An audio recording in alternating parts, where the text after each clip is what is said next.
Right,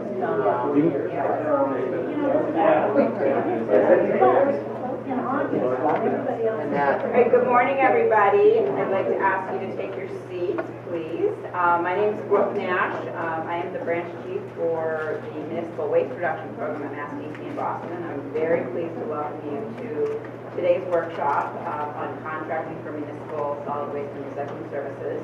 We still have a few people joining us in the room, and we also have some folks who are joining us remotely. So I want to welcome them as well. This is a terrific workshop that I have attended myself probably a dozen or so times, dating myself, but this workshop draws folks every year. You're going to learn a lot, sharpen your pencils, and so without further ado, I will introduce our speaker. We're very privileged to have Mr. W Giorgio, who is a shareholder with the municipal law firm KP Law. John specializes in municipal law, specifically in contracts and procurement, and his emphasis is in solid waste and recycling. So you will learn a lot, and I think you'll enjoy the process as well. So John, thank you so much. Thank you, Brooke. Good morning, everyone. I wanted to also mention that Steve Marsters from my office is here. And Steve has a lot of contracting experience. He worked for the School Building Authority and the UMass Building Authority. And so if you have any school projects, he's the guy you want to call. But in any event, Steve and I are going to do a little tag team this morning. And I want to welcome everybody who's listening in and watching over the internet, the webcam. And what I always like to do before we get started is to have everyone around the room introduce themselves, and if there is where you're from, and if there's a particular reason why you're here today, or a particular issue you want to cover, so that we can make sure that we get to all of your questions. The other way we like to do this is to make it very interactive. So if you have a question, I don't want to stand here, and Steve doesn't want to stand here for an hour or so or whatever, just talking. If you have questions, raise your hand. We'll address them right in the context of what we're saying. That's encouraged, and I find that really works very well. And the same thing for those listening in. I understand that if you send in your questions, please do so right away, and those will be read to the group, and then I or Steve will try to answer. So what we're going to do this morning is to essentially break this into two different parts. It's a little bit different than what we've done in the past. But I'm going to talk first about general contracting issues and some other key issues that you need to be aware of when you're trying to design and implement a solid waste or recycling program. And then we're going to have a break, right? And then after the break, Steve will talk about some very specific contract provisions for long-term disposal contracts, for curbside collection contracts, and I know the big news this year is how are we going to deal with the Chinese government and their national sword policy, and Steve has been working diligently on that question, so he's going to talk about that. Okay, so without further ado, Steve's been introduced, Brooke's been introduced. Why don't we start with you, ma'am? If you just tell us, we'll go around you. I'm Juanita Travert. I work for the city of Newton. I manage all things trash, recycling, hazardous waste, and our permanent drop-off facility. I would say what I am most struggling with, our contract doesn't turn over until 2020, but I'm already starting my wish list of changes. Okay. And even just holding our contractor accountable now to the things that are in our current contract, I struggle with. Okay, great. My name is Connie Milley. I work for the city of Newton also as the recycling program assistant, and at the moment I don't really know anything about contracts, so I'm good to learn everything. John? So John Sanchez, I'm the Full West Director in Burlington, Mass. And John, we haven't really gone into the contract for quite so many years, so I want to see what changes in law that might have happened over the last 10 years. Sure. Okay. I'm Terry Keene. I'm the administrator. Welcome, Terry. Nice to see you. Okay. I'm Bill Kirchman. I'm the recycling coordinator for the town of Seaton, and the obvious issues of recycling will come into play. We have a contract in force until approximately 2024, but the hauler wishes to amend the contract at this time because of the recycling issue. Right. So, that's the information I got. We're going to talk a lot about that. Oh, sure. Yes. My name is Jessica Smuella. I'm from the city of Attleboro. I'm the solid waste administrator. And I'm new in my position, so I'm going to learn. Great. Sir? Dave Alonso, we're a Pacific company. We're a manufacturer of curbside containers, so I'm just here to learn. Good. Ernie Bethany from the city of Brockton. We're actually in a contract, so we're trying to see if we did it right, I guess. Ben? I'm Shelburne from North Attleboro, and my contract's coming to an end in June, so this is probably the worst time to ever have to be doing a contract. So I'm here for any information you can give me. Good. You're going to have to get cracking there. Yes. I'm Pat Sullivan. I'm the recycle coordinator for the city of Brockton. I work with Ernie. Right now, we are at, we opened up technical proposals. We negotiated with our preferred vendor yesterday, and we're awarding our contract on the 15th, next week. So we may be a little late for this, but if we can pick up some Sure. in the next day or two. Good. All right, we'll try to help out that. Sharon? Sharon Kachida, DEP Municipal Assistance Coordinator for Northeast District 2. I'm currently working with 3 communities who issued an RFR, worked with KP, with Steve in particular on that. The deadline is today. And I would say, probably just echoing a lot of what you're all saying, is, we wish we all had, that crystal ball, right? We could look into the future. Certainly disposal costs, recycling processing costs, but also partnering, doing a better job of partnering with haulers so that they're actually adhering to what's in the contract, and also likewise getting the municipalities to back them up. Okay. Hi. Marlene Conley, recycling coordinator for our district, and our hauling and disposal contract run out in June. Okay then. Debbie Ravel, Town of Plainville. Our contracts also run out in June, and our current contractor wants to renegotiate the contract for the recycling part of it. Good. Carolyn Dan, DEP Municipal Assistance Coordinator for Northeast 3. Just here to learn. I always learn something from John. Sir? Chris White, Franklin. Just looking at if there's anything new in the contract and the laws and stuff. Sure. Carrie on from the town of Tingsboro. I'm just here to learn more about the SADA contract. Okay. Great. John Thompson, I'm the town engineer for the town of Milton, but I'm involved in the procurement of solid waste and recycling, curbside collection and disposal. So, yes, we have a 5-year contract that's expiring in a year from June. Let's just see how the general knowledge, I guess. Okay.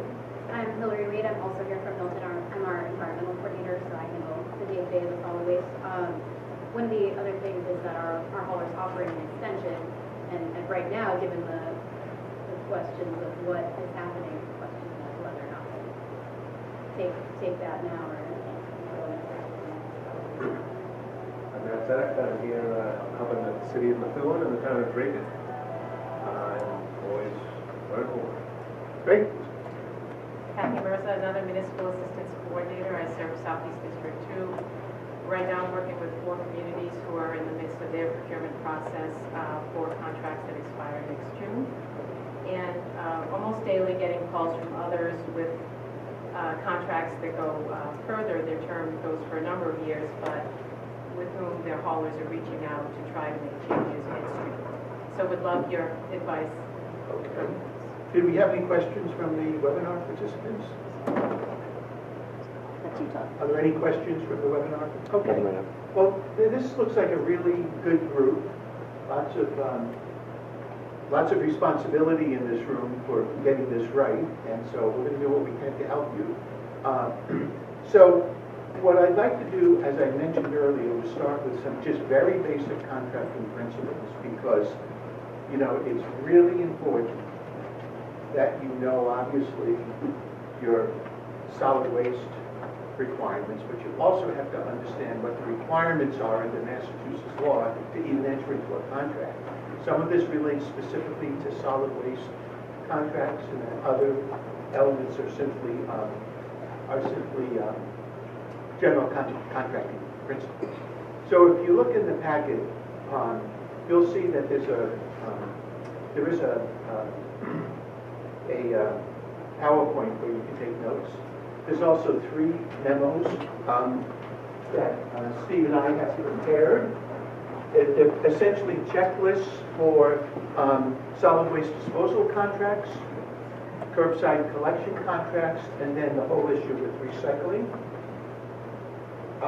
And then we've also included the procurement checklist that the Inspector General puts out. You can get this on their website, but it's a very handy and we think useful tool for all municipal officials, so that you can figure out when prevailing wage applies, what bidding process you're subject to, depending upon the size of the contract, etc. So, we can start this by everyone acknowledging that solid waste contracts, actually any contract for the collection, transportation, disposal, or processing of solid waste, compostable waste, and hazardous and recycling, is actually exempt from 30B. Okay? However, I don't know many communities that have undergone, have just gone to a vendor and signed a contract without going through some kind of a procurement process. And it's very important, I think, that you do that. I have been at too many town meetings where appropriations or authorizations to enter into contracts were not approved because there was no bid. And you all have to answer to the mayor, the council, the board of selectmen, the town manager. And it's really important that you go through a competitive process. Now, we always recommend, when you do that, to include some disclaimer language in your procurement document that gives you more flexibility than you would otherwise have, but we'll get into that in just a minute. First of all, very, very basic question. Who in your community has the authority to sign a solid waste contract? Okay? That may sound like, well, of course it's the mayor, or well, of course it's the board of selectmen. I will tell you, it's almost never the Board of Health. You have to look at your charter, you have to look at your bylaws or your ordinances to see whether or not the charter or bylaws addresses the authority to enter into contracts. And if they do, then that is the only entity in your city or town that is legally able to execute a contract. In what circumstance would a Board of Health maybe have that authority? If there isn't a bylaw or a charter provision to that effect, you would have to go and look at your town meeting vote to see whether or not the Board of Health was actually authorized to enter into the contract at the time that the appropriation was made, or maybe there's a general town meeting vote with that authorization. But if the right municipal official is not signing that contract is void and unenforceable. Now, sometimes you think, well, maybe that's a good thing to hold in the back of the pocket. If we want to get out of this, we just say, hey, by the way, the right person did not sign the contract. Courts are not going to look very favorably on that, but you're going to look really bad in town. And you want to avoid that. So please make sure that the right party in your town is executing the contract. It's probably never, I'm sorry, John, the DPW director who has the authority to sign the contract. You're not, though, right? You're not sorry. So it's almost never a department head. Unless, you might have a It's possible you might have a commissioner of public works or even a board of public works who might have that authority. But again, if you have any doubt, talk to your town council or your city solicitor to make sure you got that right. So if you look at your charter and bylaws and they're silent, and believe me, there are a lot of charters and bylaws, well, not so much charters, but there are a lot of bylaws out there, general bylaws, that just don't address the issue of who has authority to sign the contract. When 30B first came into effect, it was way back in 1989, and yes, I was practicing law back then. I had been practicing for a while, but that's a whole other story. We had recommended to all of our municipal clients that if there wasn't clear contracting authority in town, pass a bylaw, and there is language that we can provide to you if you want to do it, to give you, typically it's the town manager or the board of selectmen or a combination of both. If you have nothing, our position is that it's the chief executive officer of the town, which in most instances is the board of selectmen, who has to sign the contract.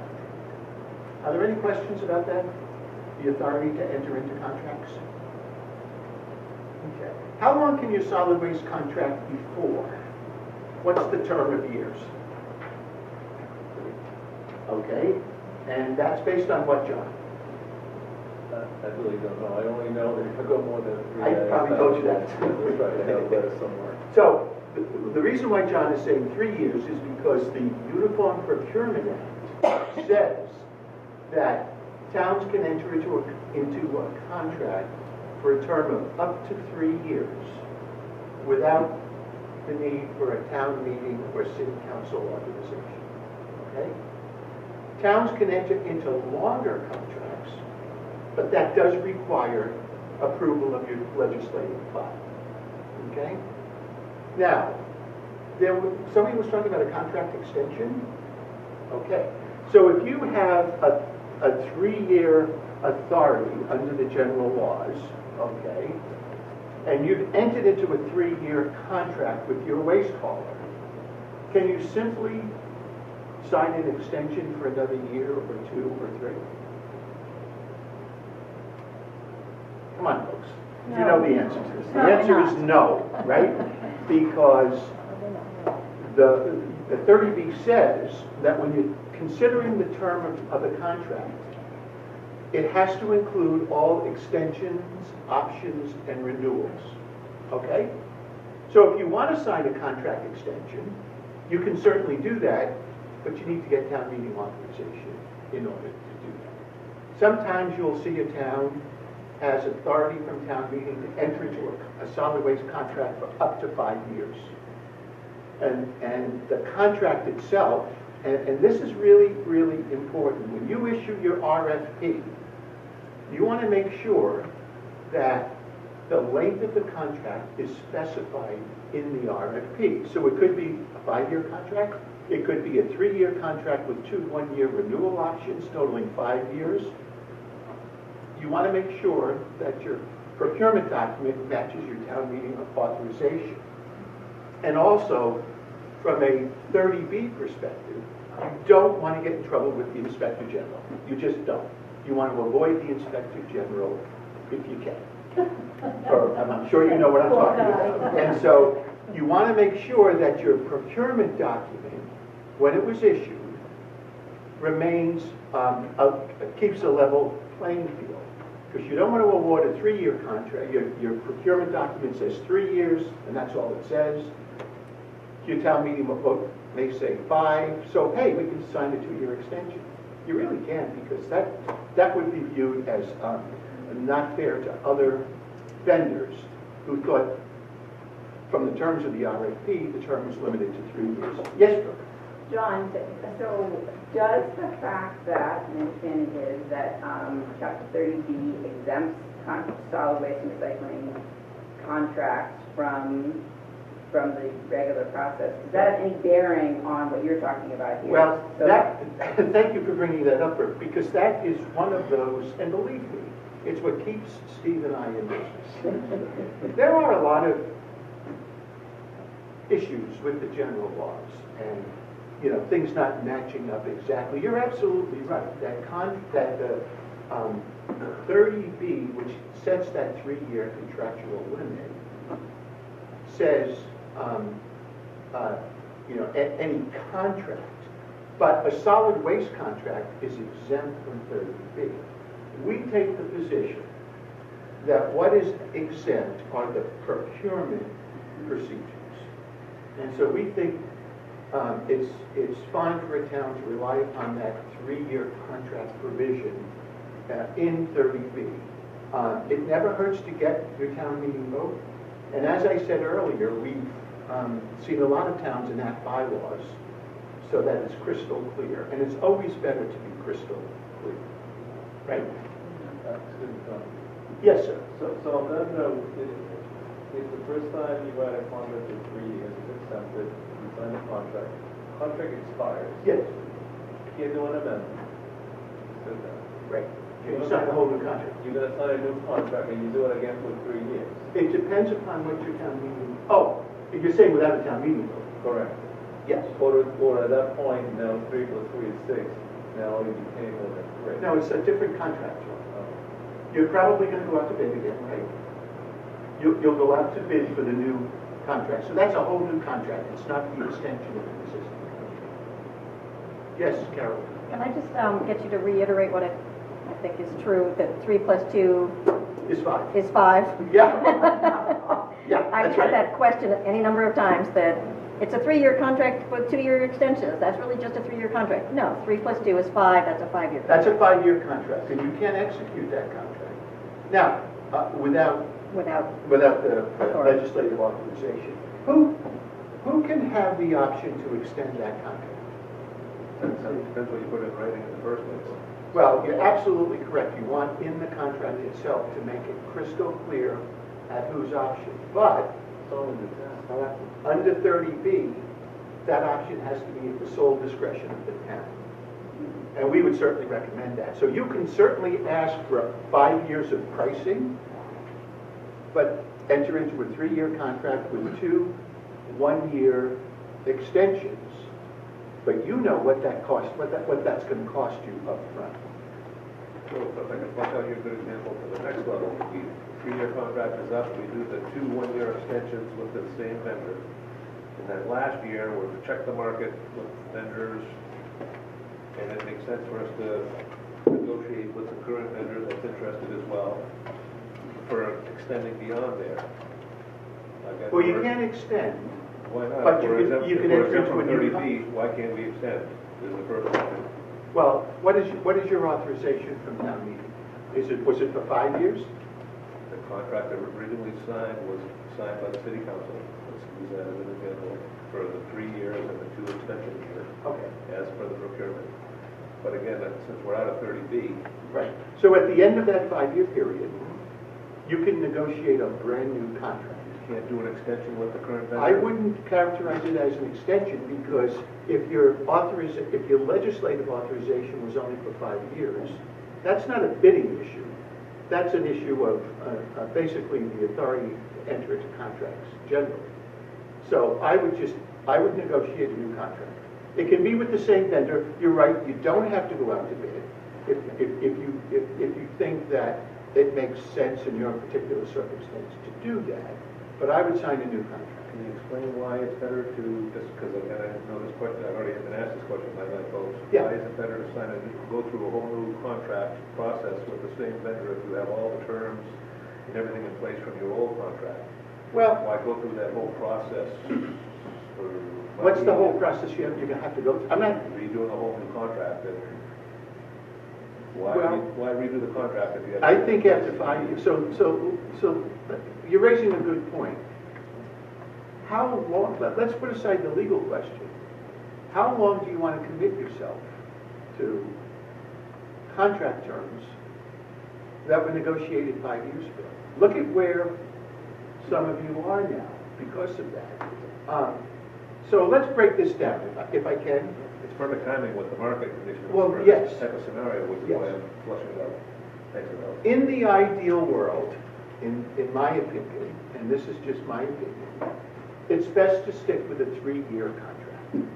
You can have 2 options to extend, but only at the town's discretion. Now, what you're gonna find is if you're doing a curbside collection contract, that and let's say you're gonna do automated carts, and let's say the vendor's gonna supply those to you, and they're basically gonna build that into the cost of the contract. They're gonna say, we need 5 years. And under that circumstance, I think a 5-year contract is fine. What about change in law, though? Are you going to have a change? And Steve's going to get into this in more detail, but you don't want to have a 5-year contract that essentially has a change in law provision that's going to stick you with increased costs over a 5-year period. The only time that we want to see change in law provisions is if you're in a long-term disposal contract, okay? Some of you probably lived through the nightmare of Neswick. Neswick, thank you. We recently negotiated with, well, not recently, it's been a few years now, the Worcester communities and also the Cape communities.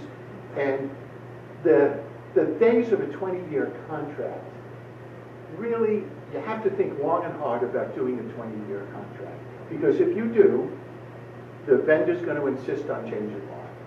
And then you're going to get into a whole mishigas about that. What's covered, what's not covered, and it really complicates, not only complicates your contract negotiations, but it can significantly, create significant risk for the municipality. So we've seen recently disposal contracts for existing facilities where they're 5 years, no change in law. We think that's a good result and a good outcome for the town. Okay? So you need to think about the length and what's changed in the market. And is your guy or gal, I should say, really giving you the best deal if you just go to them after 5 years and say, okay, we want to stay with you? My recommendation is you test the market. Yes, sir. A question without getting too specific to us. We were approved by City Council. We got first it's going to be 5 years and 3 months to get us on track fiscally for 3 2-year extensions. The city's option on our contract. There's an escalator for the extension, which we said we wanted 2% a year. It's fine. One of the responses came back from the company that they need to give us a consent in case of, prevailing wages and dumpsters, and even putting the word et cetera. Putting the word what? Et cetera. We want, which No, means for any and all reasons. Yeah, no, it's horrible, right? Yeah, it is horrible. Right. So, it's one of the, things that made us lean towards one of the bidders over another one. Sure. Because we felt that was a justifiable reason to be skeptical about that whole bid. But that's nothing. Is that something that you commonly see or would expect to see? I would never. If it's at the city's option, then it's the city's option. You can't say, yeah, we'll do it at the city's option unless prevailing wage goes up. Well, it's not unreasonable for the contractor to want to reset for change in law. For prevailing wage after 5 years. So you could have certain limited triggers for price increases, including changes in prevailing wages. That's something we would negotiate. Once we get our first technical, we would negotiate. Yeah, well, we'll let you have that, but whatever. But that is not something we want, have to allow us. No, absolutely not. I'd be very wary of that. Be very careful. Now, I just want to get back to your point to make it clear. You could sign an extension. Is it a city council? It could be for both, but yes, city council. So you could go back to the council or the town meeting and get an authorization to sign a 2-year contract extension if you're up against what was authorized in the first instance. So I want to make that clear. You could always do that. Okay. Yes? Say that again. So if he's in a 3-year contract and halfway through that 3-year contract, he can get town meeting vote to authorize the extensions? Is that what you said? Well, as you're coming close to the end of the 3 years, if you're happy with that contract and you want to just sign it, let's say a 2-year extension, but your town meeting vote was only for 3 years, or you didn't have a town meeting Right. vote, you would need at that point to just go back to town meeting and get an authorization to assign. I think didn't we do that in Burlington at one point, John? I thought we did that at one point. A town meeting vote authorizing a 2-year extension. And that's fine to extend that 3-year into a 5-year? Yes, with the town meeting vote. Because that's kind of where we're at, is we don't have a 5 year, so it's a 3-year, but I'd like to vote for a 5 year, so I'm kind of, putting. But even, so you can structure this, say, we're going to give you a 3-year contract. There'll be 2 1-year extensions at the option of the town. However, when you submit your bid price, we want a bid for 5 years, so that you know what your costs are, that they're locked into that cost. Now, you don't have to accept that cost if you think it's too high at that point. You could simply not extend the contract, issue a new RFP, and see what's out there. Well, what if town meeting doesn't vote to approve the extra 2 years after you've already quoted on the 5 year? You can't, well, I would not advise that you exercise that option then, because town meeting said no. So even though they quoted, you're not going to sign a contract extension, because you don't have authorization from town meeting to do that. Talk about the timing. If somebody goes out to Bid now. bid now, should they get the town meeting approval for 5 years now? Yes. Okay. It's not 3 years hence when the No, extension. it could be for a contract up to 5 years. It could be for a 3-year contract with 2 1-year extensions. You can frame that town meeting vote however you think is going to be most palatable and have the best likelihood of passing. See, I'm going to go out for bid before town meeting. That's the problem. Gotcha. So I kind of want the best of both worlds. I can only really do a 3-year when I go out for bid. But in the next 3 months, when the bids are coming in, I'll be at town meeting to ask to go into a 5-year contract. So, I would put in your RFP that it's subject to town meeting approval. okay. That's what I would do. Okay? Thank We're going to move along here.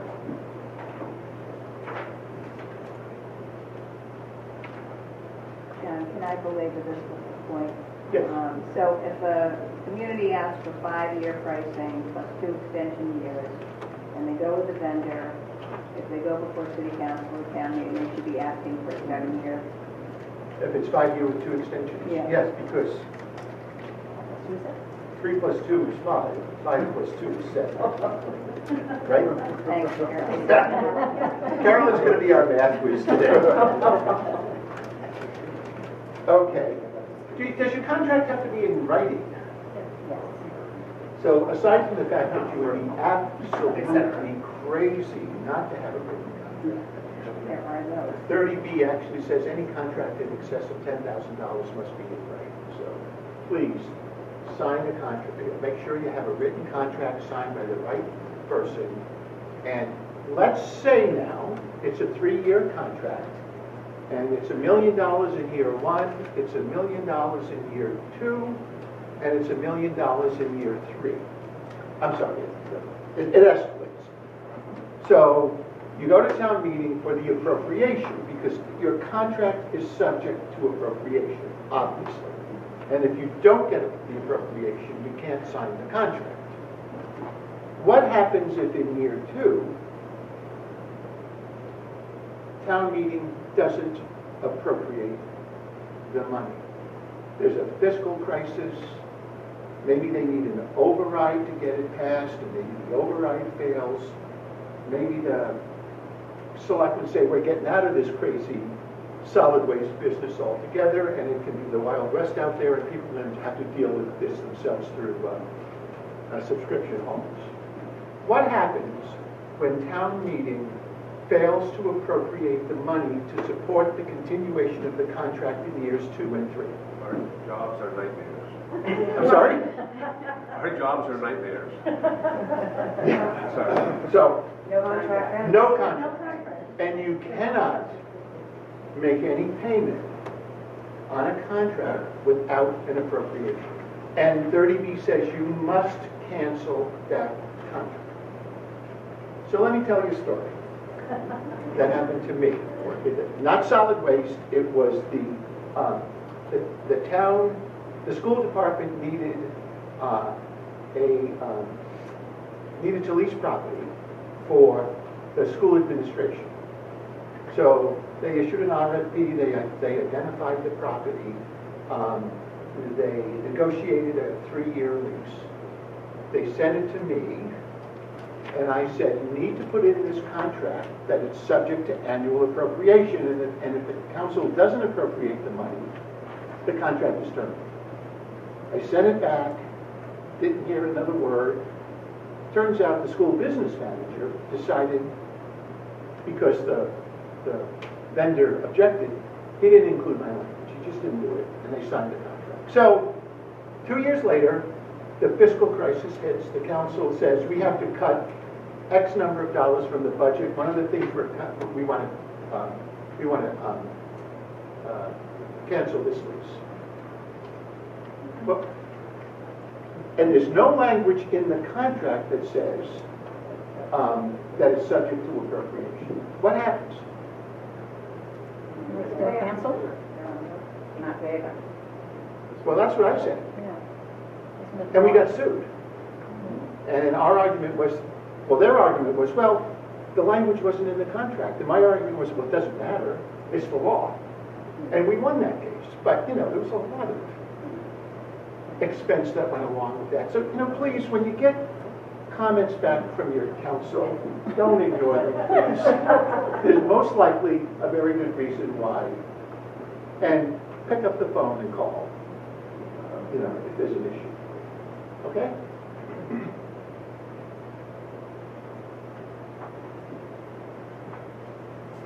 So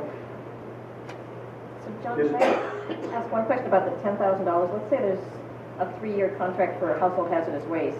It's 10,000, 10,000, 10,000, or 999. Is that's a $30,000 contract. Okay.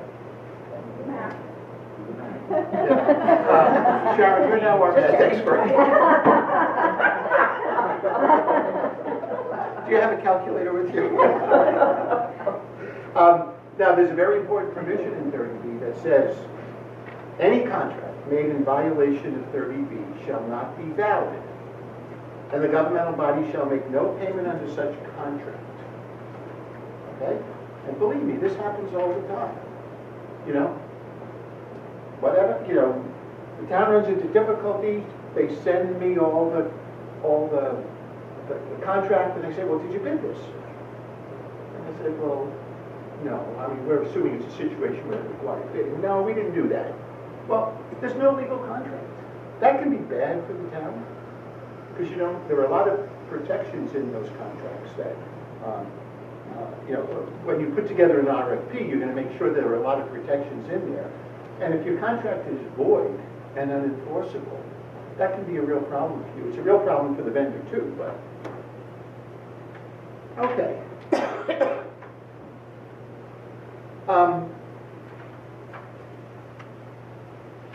So let's talk generally about termination provisions in a contract. Okay?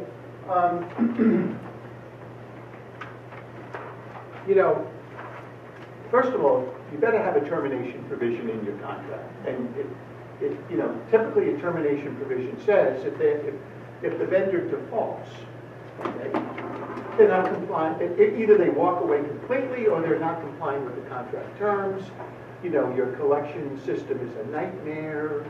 Your consumer complaint line is ringing off the hook.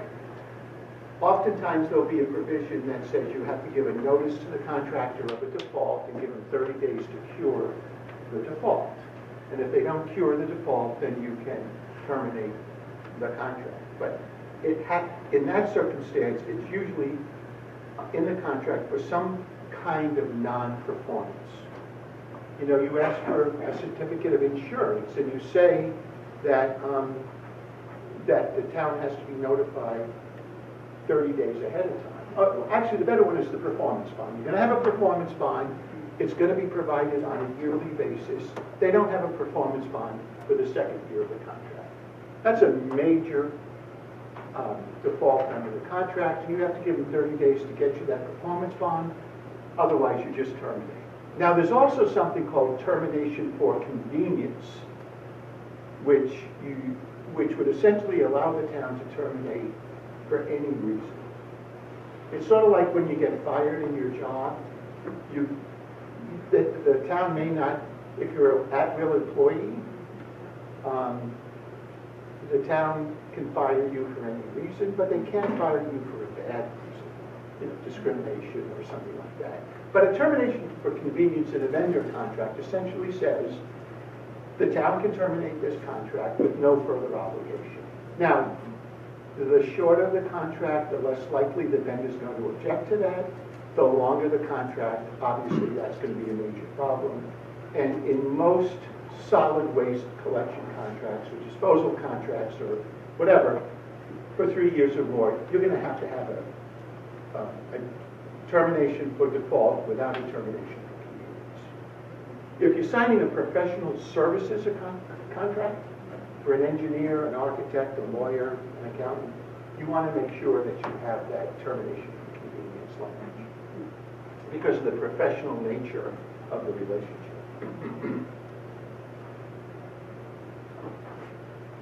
What about insurance, liability insurance, right? Get your certificate of insurance.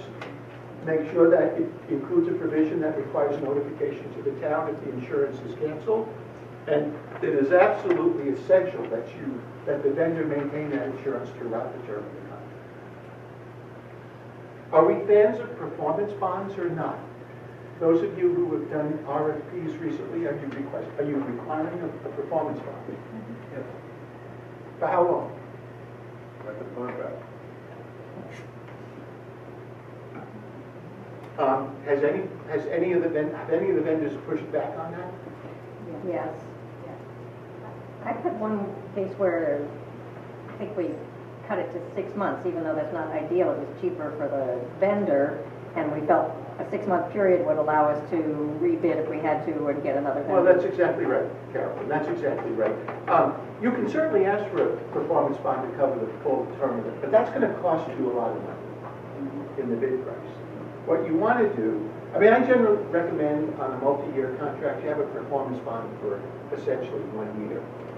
And so that if they default, the bonding company comes in, and you at least have a year of performance, which gives you time to regroup, reissue an RFP, and find yourself a new one. Steve, if you have any comments, you just jump in. Don't let me go astray here. When you say very expensive for a performance bond, what is that usually? Do we have any idea what that, Steve? They keep that pretty close to the vest, but we can tell by the reaction of vendors to performance bonds in general that they can, and it depends upon the financial solvency of the company. There are some companies that can't get a bond. It's like people who can't get a mortgage. They don't have, they either have a financial track record that's not so good. So it really depends. If it's a waste management or something like that, they may try to get out of it, but they have plenty of capacity to give you a performance bond. Unfortunately, the mom and pop vendor may not. They may not be bondable. That happened in my business, where actually and also one of the Carolyn communities, a vendor went out of business, there was performance bond language in the contract, they couldn't get a performance bond, and literally went out of business over the weekend affecting that community. Oh, yes. That was, which caused a huge problem. It's a nightmare. Now, are there options other than a performance bond that you might want to look at for contract security? And it is possible. It is possible to maybe come up with a different kind of security. One that comes to mind is a guarantee from the corporation that basically owns that company. Sometimes you'll be dealing with a subsidiary, but there'll be a corporate parent, that might be able to give you a guarantee. That's not going to happen with the mom and pop outfit. The other possibility is a cash bond of some kind for 3 months worth of the contract, so that, again, you have 3 months to get your act together. You can obviously hire on an interim basis someone to step in. You've got the money then to do it, and then you scramble and go out to bid again or find a vendor. Please make sure the contract says that the contract is governed by the laws of the Commonwealth of Massachusetts. Okay. I don't want to have to be driving to Albany or Hartford or someplace and dealing with the laws of another jurisdiction. Make sure it's subject to the laws of the Commonwealth of Massachusetts. While we're on bonds, could you just describe a bid bond? Oh, sure. So a bid bond is different than a performance bond, and there's really 3 kinds of bonds. Thank you, Carolyn. There's a bid bond, which guarantees that they will execute a contract if they are selected. And that bid bond is submitted along with the bid itself. Okay? Anytime you load up requirements, it's going to cost you more money because everybody's going to build that cost into their contract. I'm not as concerned about having a performance bond for that reason. You mean a bid bond? Excuse me, a bid bond for that reason. Now, if you're a public construction project, that may be a very different story. Then you have your performance bond that we've talked about, which basically guarantees performance, and if they don't perform, the bonding company steps in and assumes the contract. Now, I will tell you, good luck, because one thing insurance and bonding companies don't want to do is to pay out. So it could be a bit of a nightmare, but you may also have a cause. You would have a cause of action at that point against the bonding company, unless they come back and say, our guy went out of business because your recycling coordinator was so unreasonable in terms of the demands that he or she were placing on this contractor that it made performance of this contract impossible, and you violated the implied covenant of good faith, and we don't know you died. So then you're in litigation. The other one is a payment, and I'm sorry, did you have a question first? I did. I guess I'm confused on why you even need a performance bond. You've got the money, you've got the appropriation. Yes. So they go out of business and you just deal with hiring another person. Or what, you go into litigation for 6 months waiting for, what's the game? Why don't you just not? Well, what do you think, Steve? I mean, I think it's a good question. The idea is that you have an insurer that's backing that contract is obligated under that bond to come in and fill in and start collecting your trash, as opposed to you going through the process of finding somebody else. But, I mean, in reality, may it end up taking a similar amount of time to do either thing? Maybe. We have seen contracts without a performance bond. Yeah, I don't have one right now. But it's also, you may have to pay a premium for those 6 months that you're without a contract. Right. Somebody's going to step in and just going to charge you 30, 40, 50% more than what you had to pay for that contract. And that's the reason this guy's not out of business, because he can't pay. He was low bidder. Right. Remember now, like with solid waste disposal contracts, if you have a contract at $50 a ton, and your guy goes out of business, and you bring somebody else in, and they say, okay, our gate rate's $90 a ton. So that's John's point. You're going to be paying a lot more over the term, and it's better to have a bonding company who's going to be on the hook for that cost.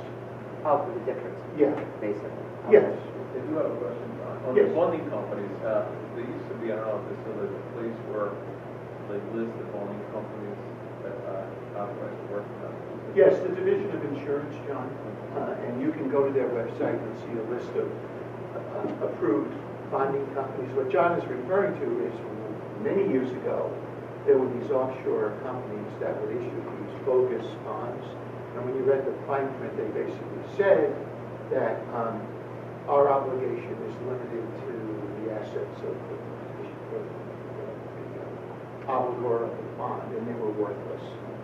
So you want to make sure that the bonding company is listed as approved to do business in Massachusetts. The third type of bond is a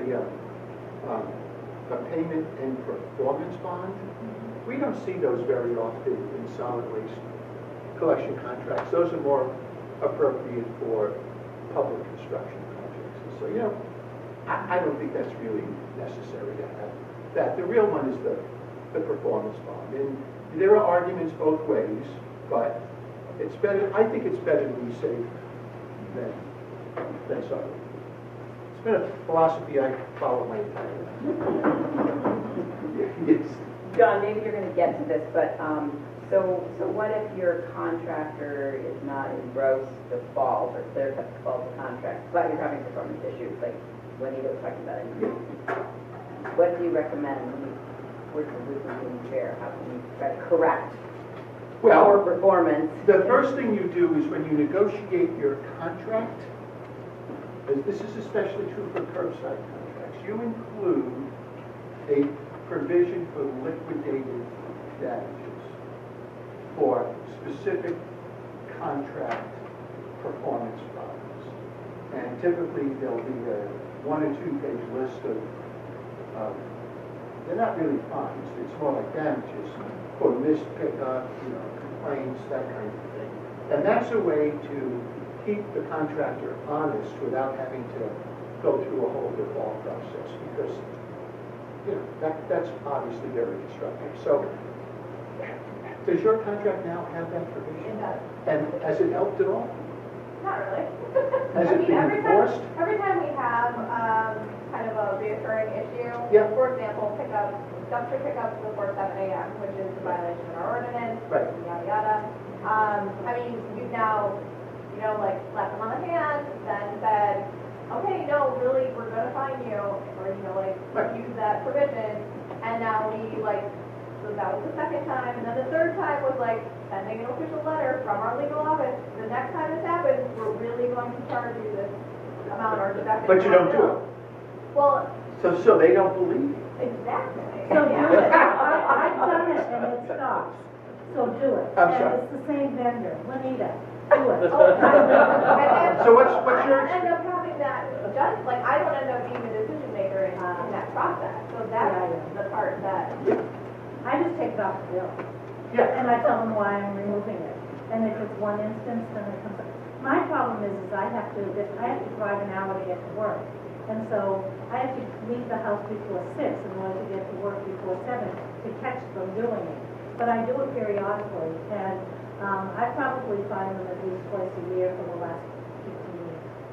They keep doing it, I get it, but it's the satisfaction that it doesn't happen for about a month or so. Do you change cars every time? Do you No, I just show up. There she comes. Here she comes. Okay.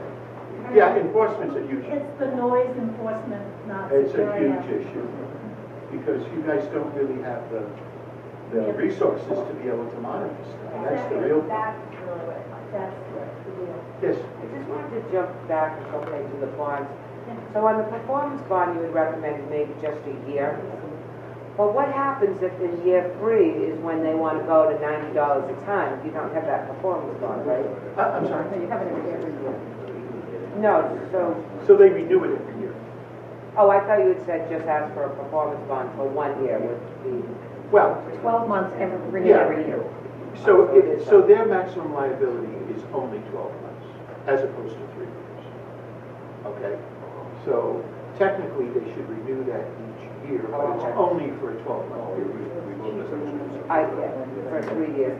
And then on the bid bond, Yeah. that you didn't recommend, given the way recyclables are right now, and I'm going out to bid right now, wouldn't it make sense to get a bid bond if they're gonna give me a price today and I don't award it for another, Yeah. 2 months, things could change and they wanna decide to pull out? Yeah. I don't want to leave the impression that I don't recommend them. It's not as significant to me as a contract performance bond or security. I just think So, today. Steve, what have you seen recently in RFPs or? I haven't seen many bid bonds. Yeah. It's not, it's obviously required in contract, public construction, public works, but in this realm. I haven't really seen them either. I was just concerned with the way things are going in the next 3 months, and I'm gonna bid in the next. And 3 you're not months. gonna have your appropriation till when, May? Well, the contract's not gonna start till July 1st. Right, Yeah. right. Yeah. Just to follow up on that quick question. Yeah. If you have language in there saying that all proposals received are valid, are remain in effect for 120 days or a period of time, do you need the bid bond, or will that language? Yeah, well, that doesn't get you anything if they default. You know, you can have that language in your bid, that the bids have to remain open for 120 days. So, but what happens if they don't sign the contract on the 119th day? That's why you would want the bid bond. Can the folks remotely hear okay? Are there any questions yet? Okay. Come on, folks out there. Get engaged. Yes. I have a question about the bid bond as it pertains to, like, we know that our hauler operates in other nearby municipalities, and I think some of us in the team have a suspicion that they're going to try and charge us a different amount based on the difference they get from those other municipalities. So would a bid bond be a way for us to secure a price, or do you think it would end up costing us more anyway to ask for the bid bond? The point is to secure the price, to guarantee that whatever price they bid, they will sign a contract at that price. So that's why you would have I'm not sure I'm understanding your question exactly. I guess what I'm trying to figure out is if they bid to someone else and they also bid to us, or they're shopping around basically to see who will pay them the most. Is there a way that we can use a bid bond as a tool then to make sure that we If you're concerned about that, that would be a good reason to have the bid bond requirement. Because if they send in 5 proposals at once, and they get but they don't have the capacity or the interest in actually performing under all 5 contracts, which I think would be pretty unusual, to be honest with you. I think if you're awarded a contract, you're going to find a way to staff it and make it happen. Otherwise, I don't think they would be out submitting so many bids. I mean, that's just my instinct. Any thoughts on that for the group? But that would be a reason to have a bid bond. Okay? Yeah. All right. So, Brooke, I'm going to talk till about 11:15. We'll take a 15-minute break and then we'll come back for an hour for more fun and games. Okay. Does everyone understand the difference between an invitation for bid and a request for proposals? And I don't want a DEP person, but I want somebody, a municipal official, to explain what the difference is. Yes? An RFP allows you to look at price after you've looked at the qualifications of the vendor and make your decision on a pricing. Okay, very good. Have you been to the procurement training? About 10 times. The Inspector General's. I went to the Inspector General's procurement training, the very first one in 1995. Downstairs in the basement of the Salt and Stone Building. You know, the MAPO procurement training, that's a nice thing for municipal officials to have, to be certified in procurement. Because if you're gonna look, I'm not encouraging anybody to move on, but if you're interested in moving up in the municipal world, having that MAPO certification looks really good on your resume. So it's what's it stand? Well, MAPO is the organization you belong to. It's MCPPO is the certification. Right, but it's through the Inspector General, doesn't it? It's a fair commitment of time. How long are those? 3 days. In 3 days, So you have to take a test? And you have to take a test, but if you have to, in order to get the certification, you have to, there's at least 2, I think, classes or 3 classes the first time out. Different. So it's about 7 days. Yeah. And get your town to pay for it, by the way, honestly. Right. And then you need to renew. Yeah. But anyhow, it's not a bad thing to do. So an invitation for bid, how does that differ from how you describe the RFP? An invitation for bid, by its definition, requires you to take low bid. Right. At low bid of the responsible bidder. I mean, if you've got one who you don't think is responsible, you're not required to let it go. Correct. So taking the invitation for bid, you can have minimum criteria in your bid document. You have to have 5 years experience. You have to have, 5 successfully completed municipal solid waste collection contracts. And then everyone who meets those minimum requirements, you have to award to the lowest responsible and eligible bidder. Okay? What does responsible mean and what does eligible mean? When is a bidder not eligible? They don't meet the criteria you set out in the specs. Yeah, typically it means they haven't submitted everything they were required. They didn't do a collusion certificate. They didn't do the tax certificate. They somehow did not comply with the terms of the invitation for bid. Responsible means that they have a good track record. You've asked for references, you've called up your counterparts and they told you this is the worst contractor in the world, don't go near them. That can trigger a bid protest, obviously, so you have to be prepared to defend it. With a request for proposals, you have separately sealed technical advice proposals. The technical proposal includes comparative, you can have minimum criteria, but then there are comparative evaluation criteria such as less than 3 years experience is not advantageous, 3 to 5 is advantageous, more than 5 is highly advantageous. And you can have 7, 8, 9, as many criteria as you want. You rate each proposal on each criteria, and then you assign an overall rating, a composite rating, and then, so there you have it.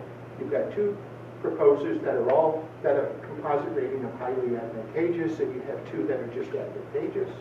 You open up the price proposal, and somebody who was highly advantageous submitted the lowest bid. You're going to have a really tough time rejecting that, right? But maybe you have someone who was rated advantageous, but their price is so much lower, it's actually within your budget. You can award to that person because you can award to the most advantageous proposal, taking into consideration price and the evaluation criteria. Is that clear to everybody? Okay. Typically, we recommend an RFP because it does give you that flexibility. Yes, Sharon? Sharon, so I have some communities that they want to have the flexibility that an RFP offers, but I don't think they want everything that goes along with an RFP, so they come up with another procurement document. How do you call it something else? How do you feel about that? Like, for instance, this recent one was an RFR. Request for no rose by any other name. Right. So can I get a I little? think that's the term, request for response is the term that Operational Services Division uses. Oh, is that right? I thought that was interchangeable with RFP. They changed it to RFR. This was probably 10 years ago. But It could be. I don't know now. I've advised, consortiums of towns that are looking for solid waste disposal prices to issue a request for expressions of interest. Right, that one there. There you go. And it's not, you don't get it. See, the problem with if you do an invitation for bid or an RFP, there are certain well-known rules that apply. And there's a case in Massachusetts that actually says once you go down that road, even if you're not subject, even if you're not required to issue, let's say, an RFP, once you do it, you have to follow the basic rules, which is fine. Although what we always recommend, and you'll see in our materials, that we like to see a really big disclaimer that basically says, you know, we're doing an RFP, but really we can do whatever we want when the rubber hits the road. Okay? So, you know, you can, we did the request for expressions of interest sometimes as an initial procurement, and then you get a sense of what's out there, what the market will bear, and then you do a follow-on procurement. But really, you have a lot of latitude here. Oh, by the way, solid waste contracts are exempt, right, from 30B. How many of you have looked at your ordinances or your bylaws to see whether there are any local bidding requirements? And have you found any? So hopefully those have all been cleaned up by now. But when 30B first came into effect, there were lots of towns that had bidding bylaws. And if you have a bidding bylaw, it doesn't matter that it's exempt from 30B. You have to follow your own bylaw. The town of, I want to say it was Lexington got into it. And I think it had to do with, oh, that was pay as you throw. Pay as you throw. That was pay as you throw. Did I read that the mayor of Worcester lost his election and the big issue was he instituted a pay as you throw program? Fall River. Who would have thought that pay as you throw program would be so controversial? Anyway, Fall River. They went through four mayors in the course of a year and a half. yes, so there you go. You're sui generis. Yeah. Yes. On the request for proposal, when you list that minimum criteria on how things are going to be evaluated, do you have to list that on the request for proposal that you send out, that minimum criteria advantageous? I would, because, see, you could just say, we'll consider the following factors without assigning the ratings. I think that's probably what you're thinking of. You know, we're going to look at your years of experience, your track record. You could do that, but my board wants to actually use that as an internal document and not as on the official.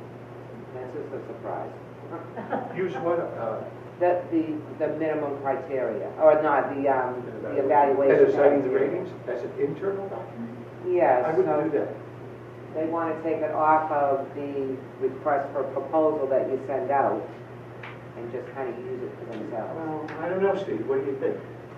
Well, I mean, if it wasn't exempt from 30B, I definitely would say to not do that. Right. But you have the 30B exemption, and if you, I mean, so I don't, there's no requirement that you use the high advantageous rating. You'd rather just more general, like you would do with like a designer, where you just list the 8 topics you're going to really focus on. It takes away any claim of being arbitrary. If the rules are published in your RFP and you follow those rules, that's always a good second part of it. You have to follow the rules that you establish for yourself. So I would be a little bit wary of that, even though it is exempt. See, yeah, and I would just keep in mind that once you sign the contract, it's all public record, you know. If you get a bid protest, Even if then it's they fine. don't see it anyway. Right. Oh, yeah. Yeah. So, I'm not sure, I don't Remember think that, that's a Kat, good you idea. still want to come and talk to my board. Okay. I have a question about the RFP process. So, I have had 2 situations now where I've had a conversation with a vendor, and they explained to me about some new technology that I didn't know existed before. Yeah. And so then I'm like, I want that. Yeah. So they have then sent me a proposal, basically like putting together all of the things that they would be able to offer. And then it feels wrong to basically Use craft an RFP based off of that information. That Well, I think if you issue an RFP that was prepared word for word by a vendor, I think that vendor is putting him or herself at risk for a bid protest. well, it definitely didn't end up like the RFP language. I certainly didn't use their exact wording or anything like Okay, that. yeah. But what they did do was send me a different municipality that had put together an RFP. And so then I basically modified that language. I think that's too. fine. Okay. Yeah, I think that's fine. There's nothing per se that prevents you from talking to vendors in the industry about what's commercially reasonable these days, and maybe sharing with you RFPs or even contracts that are out there, and then you take all that information and you prepare your own procurement document. I think that's okay. That's okay. This request for expressions of interest could be a way for you to find out what new technology is out there, and you can say in there, we're putting together an RFP. We want to know about what industry standards are out there, what the new technologies are. Submit, a letter to us, and we will use all that information to form the basis for issuing a follow-on procurement document. Okay. Anybody else? So we're at 11:15. I've got a bunch of other things I always like to talk about, but I think we're going to take the break, and then we're going to let Steve talk about China.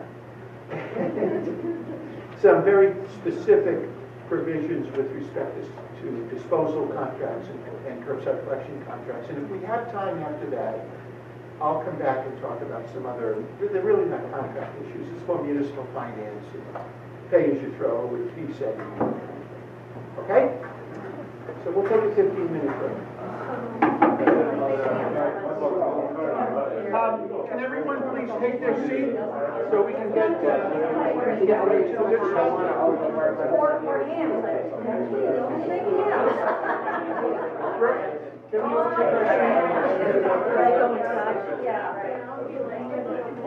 So as I indicated,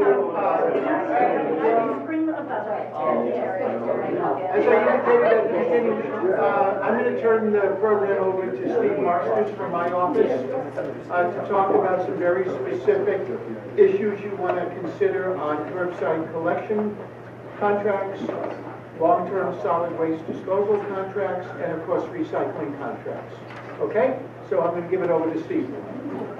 Thank you, John. As John said, I'm going to go over the three memos that we provided during the package, all with today's date on them. One's the long-term disposal contracts, and we're going to start with that. And we're going to get into the collection contracts, and then we're going to discuss the new policy in China, and we're going to save the W Giorgio change of policy language that we should include in both these first two sections, but we'll save that for the end because it's very applicable to this new policy that is recently, or may be enacted after we'll get there. So, guaranteed annual tonnage in a long-term disposal contract is something that it dates back a number of years from effectively when the facilities were first being constructed, for a way for the private operators to be able to construct the facilities to get the financing they needed to have these long-term agreements. So the legislature created an exemption in 30B, Section 12F, that allowed, it was an exemption to the requirement that long-term contracts have annual appropriation, so that because in a guaranteed annual minimum, you have to pay a certain amount each year under that agreement. And so typically that would be contrary to municipal finance law, but because of that exemption, you can enter into long-term agreements and allow these facilities it allows these companies to build facilities. It's not something that we recommend, including that guarantee provision. Ideally, the agreement with the disposal company would maybe would agree to guarantee all the municipal waste that is actually collected from your town, city or town. It will go to that particular facility. That's one thing, as opposed to the guaranteed annual tonnage, where I'm sure you folks have all seen these or have to deal with these, where if you don't meet a certain number, they're actually going to charge you an additional amount if you don't hit a certain tonnage each year, and charge a tip fee in the agreement. Tip fees that will potentially escalate to the term of the agreement, depending on the contract language. The escalation clause also gets that. Something you have to worry about.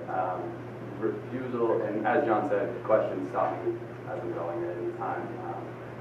The refusal to accept deliveries for specific purposes that are in the agreement, you're going to see that, like the force majeure we're going to discuss later. They may have a clause in there that, they may just be full, and they may have to send your hauler somewhere else. So the big thing with these refusal to accept delivery provisions is it has to align with your hauler's agreement as well, so that the waste is gonna be able to go somewhere, and you're not just gonna get a call from the hauler and say, I can't go to this facility, what do I do? So it's all, that's something you're gonna need in your hauler's agreement too, that they're gonna have to take it somewhere else. And then in the disposal agreement, that cost should be on the disposal facility for having to reroute your hauler to another destination. So that's just, so, you know, that highlights the importance of aligning those agreements. But if you do have a private hauler, unless the town's going to be looking at a private hauler, make sure that it matches the agreement you made with the disposal company. Steve, I Yes, have please. 5 minutes, but Yes. I did want to, just on the guaranteed annual tonnage provision, I wanted to emphasize something Steve said, which is today, if you're negotiating a long-term disposal contract, we do not recommend that you include a put or pay provision, because they're not appropriate and they're fraught with tremendous risk. But we are okay with a provision that says for any waste that is owned or controlled by the town, meaning it goes through your transfer station, or the city provides that service with municipal workers, that we would guarantee that all of that trash goes to the facility. Now, if you have a private subscription service, okay, that is neither owned or controlled by the town, so it wouldn't be subject to that. Can I just ask a subtlety about that? Let's imagine there's a town that does their own curbside collection, but then they come up with a program to do curbside collection of food waste. Have they now violated that requirement to send all applicable tonnage? If it's not going to that facility. Right, it's now going to a composting or food waste facility. Well, if you look, Steve will get into this, but if you look at the kinds of contracts we're recommending, they could find acceptable waste, which is what you're agreeing to deliver, and that will typically exclude recyclables, food waste, compostable material. So your contract needs to, you deal with that in the definition of acceptable waste. Okay. Yeah, exactly what it is you're guaranteeing. Term of the agreement, I just mentioned that exemption for 20 years for the guaranteed annual tonnage contracts, which ideally are not entering into anyway. And then for otherwise for term of the agreement, I think we covered that pretty well in the first session. So I'll move on from there. Go ahead. Move back a little. Oh, sure. Absolutely. Thank you. No problem. The escalation clause. Those are acceptable as long as they're negotiated up front. You want to make sure you know exactly what that escalation clause is, what triggers it, what is the percentage. It may just be the CPI, maybe annually by the CPI, because these are long-term agreements, so the cost of operations may go up, but it's important. That's why it's exempt from 30B, why we recommend doing an RFP or an IFP, because you get the pricing up front and you'll know exactly if there's going to be an escalation clause. Contract needs to be very clear. This is what it will escalate by annually, and this is why it will escalate without any gray areas that will potentially cause problems for the municipalities down the road during the term of the agreement.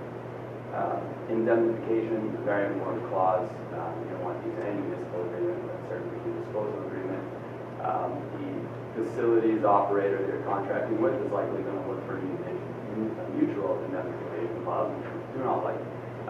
But to the extent, with what we recommend in the event that it becomes a problem and you can't move forward with the contract without some type of mutual indemnification, you can include the language to the extent permitted by law, because we take the position that an indemnification clause is an represent unappropriated funds which you can't expend according to state law. So by including to the extent permitted by law, in the event it arose, we take the position we're actually not allowed by law to cover you under this indemnification clause. So that's just a way to deal with that. It's a negotiation that will often come up in these agreements. They're going to want to see the indemnification that you're receiving from them.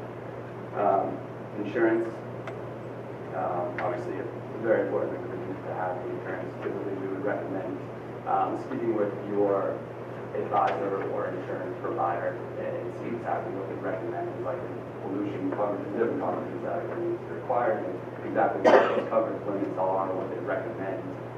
Usually we get that from your insurance provider or advisor every year, but make sure that once, before you sign the contract, you'll see their insurance certificate, give it to your insurance provider or advisor, they'll make sure that it actually conforms to the contract requirements. So before Steve was involved in all this, but some of you may have remembered the W Giorgio trucking case up in Tingsboro. Isn't there someone from Tingsboro? Yeah. And the BD waste oil site up in New Hampshire. You know, these represented significant liability to towns because they were Superfund sites, but they were also sites where municipalities brought municipal waste. And EPA sued all of these generators of the hazardous waste material, who in turn brought actions against the towns. And so technically, under the theory that a certain percentage, 5 to 10% of municipal waste could be classified as hazardous, so the towns were on the hook for a substantial amount of money. What you want, and Steve mentioned in the insurance provision, to make sure you get pollution liability insurance, because your own insurance coverage, whether it's from Meyer or Metrogard, whoever is the town's insurer, is going to have a pollution exclusion provision in the coverage. So make sure you get pollution liability insurance as one of the elements listed in your contract, whether it's a collection or a disposal contract. And most of the big companies, that's just the cost of doing business they have. Are there any questions about that? Do you get it from the hauler or the end disposal contract? Well, if you're contracting with Covanta for Rochester, you get that from Covanta. If it's Waste Options who's doing your curbside contract, you get it from Waste Options. Okay? If you have a provision in the contract that says the hauler owns the debris, the materials, once they dump it in their truck, does that offer you any sort of protection? Yes, it does offer you protection, but it's not enough protection. Title to the waste should occur once they pick it up. The problem with W Giorgio is there was nobody around left to be liable. And under the hazardous waste laws, the town is a generator of hazardous waste because you are supplying the waste to the hauler or the disposal site. So you are a generator, and that makes you liable jointly and severally, which means it's strict liability. It doesn't matter whether you were negligent or not. You provided the waste, you're liable, and it's joint and several, which means if you're the only party standing at the end of the day, you could be on the hook for the entire complaint. Thank you, John. Yeah, we'll get to the title of waste too. That's a big piece of these contracts. Yeah, we do our best in the language of the agreement to shift that to the contractor, whether it be a hauler or a disposal facility. Limitation of liability, and I just want to reiterate, I'm going over some of the major clauses you're going to see, and these not necessarily all the clauses we recommend. For example, limitation of liability, if you see some type of clause where it tries to limit a contractor's liability to, say, the amount they're receiving under the contract, you're going to want to strike them. We're not going to want to agree with those. When... Can you speak up a little, please? Of course. Sorry. Mike? I just can't project, but I'll come up with it a little bit further. To the extent of a limitation of liability for special, incidental, consequential damages, that's different. That's those are acceptable in types of contracts. They're not really a problem, so we'll deal with those. Force majeure events and change in law, that's the topic for today. I'm going to save that when we get to that. There's going to be in the agreements for sure. And, we'll get to that when we get to the third memo in your packet today. And corporate guarantee, like the performance bond that we discussed earlier with John, is something that should have to be disposal contracts as well in the long-term contracts. The dispute resolution, that's something, in our experience, you're going to see a lot of mandatory binding arbitration. If you see the contractors form agreements, we don't recommend those. We don't think it's favorable for the municipality. Non-binding mediation is fine, or just a court of competent jurisdiction in Massachusetts. I think those are the preferable methods of dispute resolution in our agreements. Representations and warranties. We went over earlier the authorization to sign the agreement. That's something they're probably going to look for from you. Also, you're going to have the requirement to pay for the terms of the agreement. Other than that, the municipality should really maintain other representation and warranties, which really give the contractor or making representation and warranties for the performance for the terms of the contract. So that is some of the major provisions in the long-term accelerated disposal. Next, we're going to do the hauler agreements, which could be with automated cards if applicable, depending on if you're doing that or if you're considering doing that. We talked earlier about doing an RFP, doing an IFP, regardless of the 30D exemption. It's helpful to get competitive pricing. It's also helpful to be able to negotiate the terms of the agreement. One strategy I would recommend is to be sure to include the form of agreement in your RFP or IFP. It's just very helpful leverage to say, you were on notice when you gave us a price that these are the terms you're going to agree to, and now you all of a sudden have a problem with all of our terms. You have to be a fair marketplace player and negotiate those terms, but it's very helpful leverage to say, listen, you were on notice that these are the terms you were going to sign. And that's why we go, it's great to have your town council look at the agreement before you can send out the IFP, and attach it to that document.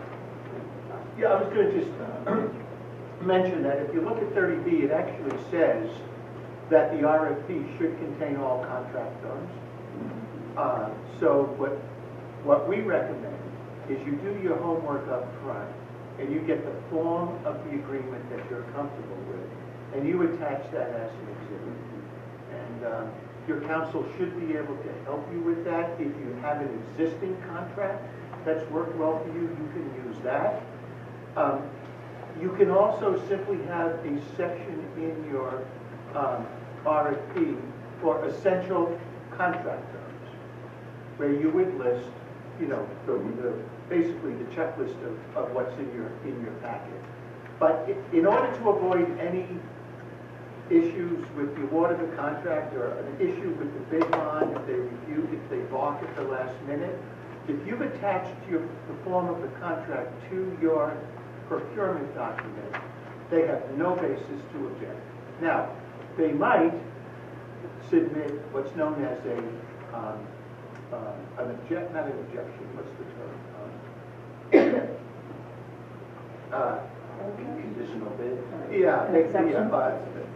We'll call it an objection. They could say, we object to provisions 8, 9, and 10, and here's alternative language that we would be comfortable with. Now, 30B says that you can't negotiate the price from what was in the price proposal, but you can negotiate the terms of service without affecting the price. So you can certainly negotiate in good faith if the hauler in good faith wants to make certain changes to the provisions of your form contract. But what you have to make sure of is that does not unlevel the playing field and amount, in essence, to a renegotiation of the price. The pre-bid meeting for question and answer with the vendor through the procurement process, it could be a nice way to address those concerns by haulers and then use that opportunity to create the level playing field so all the potential bidders have that info. And so if you put a provision in your contract that every vendor in the room at the pre-bid conference says, what were you smoking when you prepared this? We can't do that. Then you issue an addendum that modifies that contract term. And you send that addendum to everyone. You're going to keep a list of every vendor who has requested a copy of the RFP. And then you send that addendum to everyone. And then that becomes the new basis for the bid. Right? So the form of agreement, is that the contract scope of services? Is that, are we talking about the same thing, or is this another, Yeah, so it's the actual agreement that you're gonna end up executing with the disposal or with the hauler. all right, so it's not an additional form, it's just a description of what, or the contract? Yeah, it's what you're actually gonna end up anticipate them executing. So, yeah, we'll include the scope, that's mostly in your RFP, but it's also gonna have all the legal terms that we're going over today. And ideally, they'll simply sign the last page with no changes. Yeah. And if you don't take the time to include anything, they're probably gonna submit their contract, and your town council's gonna like almost none of those provisions in there, and you kind of start from scratch, so, go ahead, please. Is the form of agreement kind of a just standard contract terminology that a municipality might use for a variety of different contracts? That it gets attached to the scope for a particular service?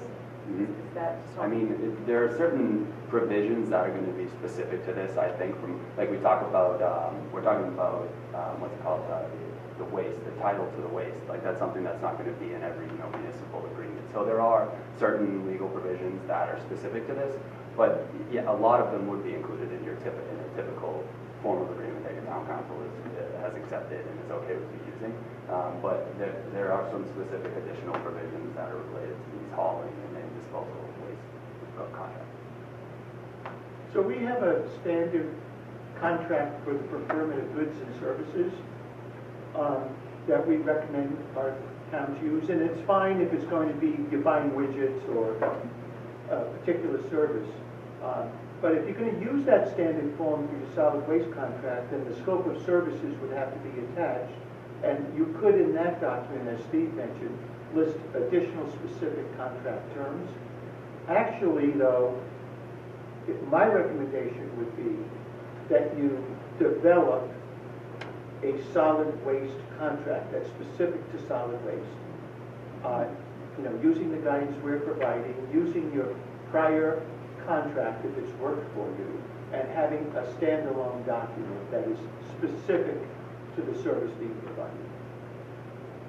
I use the one the state put out 20 years ago.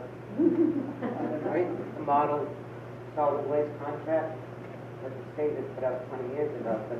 But has Casey Law reviewed that? Are you playing now? Yes. Playing that? Yeah.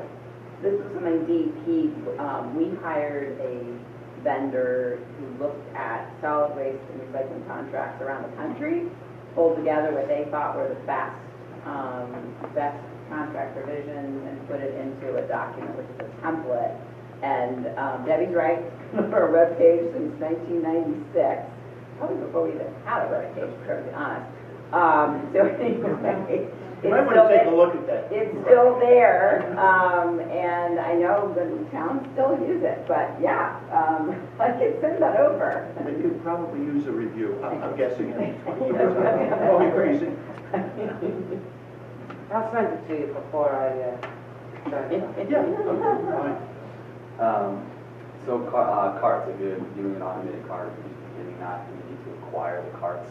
It's going to be important to make sure that the agreement includes, who's buying them, how is it being paid for. It may just be built into the hauler's cost per year. I mean, the big thing is you want to get that pricing up front, and then what probably makes the most sense is to request that from the haulers when you're doing a bid process, whether it be an RFP or IFP. Have them submit the pricing that they would charge you. Have them submit pricing with and without the carts. And also, you can see what it would cost you, what would it cost you if the city or town itself went and procured them, and compare those costs and then decide what makes the most sense. And just want to make sure the agreement includes who's going to have title to that at the end. Make sure that the town or city is actually owning the carts at the end of the agreement. But I completely agree. I just wanted to add from Lowell's perspective, their experience was not only get the pricing, but get the detailed specifications. Sure. Because they thought they were getting the carts provided by their vendor, and it turns out, oops, no RFID chips. Even though they had priced RFID chips when it turns out they could get it $2 cheaper. Why? Because no RFID chips. Are the cards still on the state bid list? Is there a? Yeah, there are. They are. There are. Because what Steve is saying here is extremely important. If you want to get the best deal for your municipality, it's going to be that the town procures the card off the state bid list, and that you bond the cost at town meeting. Because you're gonna be paying the town's interest rate on tax-exempt bonds. If you ask a vendor to incorporate that into his price proposal, he's gonna go out, and I have no idea what his interest rate is going to be. It's most likely gonna be more than the interest rate the town pays. He's gonna mark that up for overhead. And I've had a lot of municipal officials tell me, oh, John, it's just so much easier to let the contractor do it. I understand that, but it's gonna cost you more money. And if you buy them, you don't have to worry about giving them adequate time to amortize that cost because it's on your debt schedule. Well, I guess I would Disagree? slightly disagree. Your points are all valid. The counterpoints are that the hauler, if it's a large company, has a really huge market buying power and when they have a preferred vendor and they go to their preferred vendor all around the country and say, I want 30,000 more carts for the city of X, they get pretty darn good pricing. Being a manufacturer, it's not the case in Massachusetts right now. Municipality pricing is very competitive compared to some of the listed. Okay. And how do you know that that vendor isn't just jacking up the cost with, overhead and profit and charging the municipality for that additional cost? You don't see their interest rate. You don't see what they're actually. I guess the only other point I would make, and I'm not disagreeing with your cost point, but the other point is, I would hate to have a vendor picking up barrels that break all the time, responsible for the breakage, and then blaming the city for buying something that they didn't like. Oh, yeah, we're in that situation. Well, tell us about your situation. So I actually wanted to bring this up, because so the situation is that, I know you guys heard numerous iterations of this, but the rollout for the city was in 2009 for all the carts, and we have a very high cart turnover. It's like 3% of our entire carts a year that are cracked and need to get replaced, and so that's this annual cost of replacing the carts. And then it's, okay, were the carts made incorrectly and we're going to the cart manufacturer because the carts are still under a 10-year warranty? And then they say, oh no, our carts are good, they're solid, it's the hauler. And then the hauler's like, no, it's the carts. And we are just stuck paying the bill. And so I wanted to bring up, as far as ownership of the cart fleet, in the long run, just from the situation that I'm in right now, what I would want to do is actually have the hauler own the cart, because then they have skin in the game to not bash them around. And so basically just have whatever the leasing arrangement would be. But I've certainly heard of other large municipalities that have that across the country, and it definitely works to their advantage, even though of course you're paying more for that kind of upfront or it's included. Who owns the carts at the end of the 5-year contract? Does the town the city ever take ownership of the carts? The city bought the carts and has owned them every step of the way. Well, I understand that, but in I don't own your our ideal carts, world. and we still don't own them after 10 years. The vendor still owns them. The challenge with that is if you turn over contracts to deliver and remove at the same time, there's going to be, a week or two that someone goes without a car, potentially. Well, the cost to do that to bring enough crews so they don't go out of the cart, it's probably $6.50 to retrieve a cart, $4 to deliver a cart. So now, in addition, it's not a competitive balance for one hauler who owns the carts. The next one doesn't have to appreciate the carts. I want to just throw one more wrinkle into the mix too, from DEP's point of view.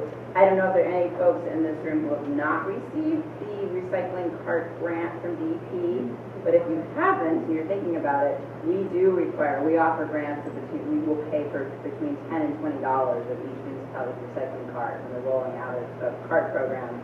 But we require that you own those carts, even if the hauler buys and finances them, but when your hauler walks away after 5 years, there has to be a provision in it, like John is saying, that if the carts now belong to the city of Newton, even though they've, So the parted title away. will transfer at the end of the year. Yeah. Right, I think right. that's ideal, because the hauler has the responsibility for maintaining and replacing during the term, Right, but at the end of the term of their contract, it reverts to the city. correct. And then you just put a new hauler, we maintain it. Right. We don't care whether the town buys bonds for them or the hauler provides, as long as there is the provision the town owns them when the hauler leaves, because we're got skin in the game if we're paying for some of them, yeah. But you've raised a very important point about being in between the cart manufacturer and the hauler. I would analogize that to you're designing and building a building, and something goes wrong, and you have the architect say it's the contractor's fault, and the contractor saying, no, it was designed incorrectly, and you're stuck in the middle and you're footing the bill. So that's one of the reasons why it was at one point pretty fashionable for towns to do what are called DBO contracts, design, build, operate, especially for things like wastewater treatment plants and solid waste disposal facilities, so that you have one single point of contact. The person you contracted with is responsible for design, permitting, construction, and operation. So you get out of that. But it's a very valid point.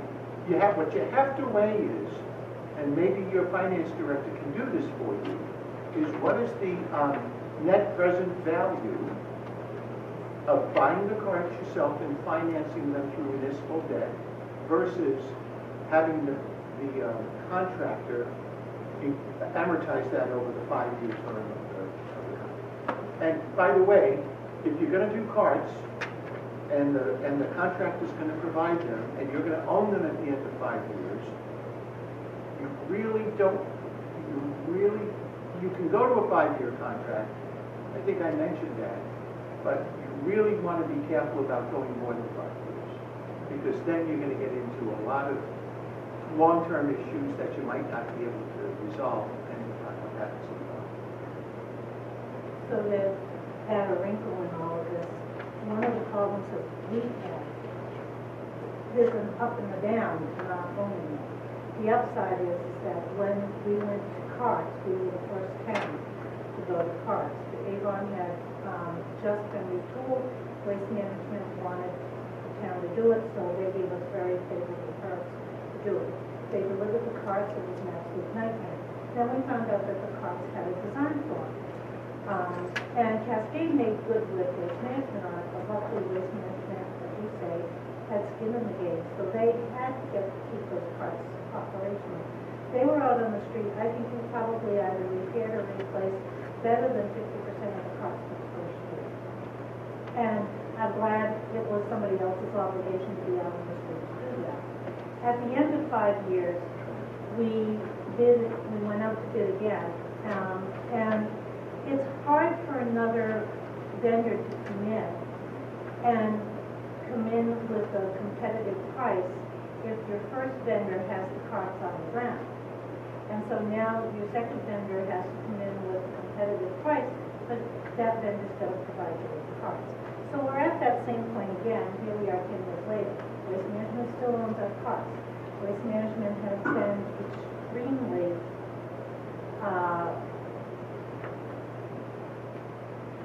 fastidious about maintaining our carts, which is nice, because I manage my contracting in Eaton, so they would prefer not to hear from me.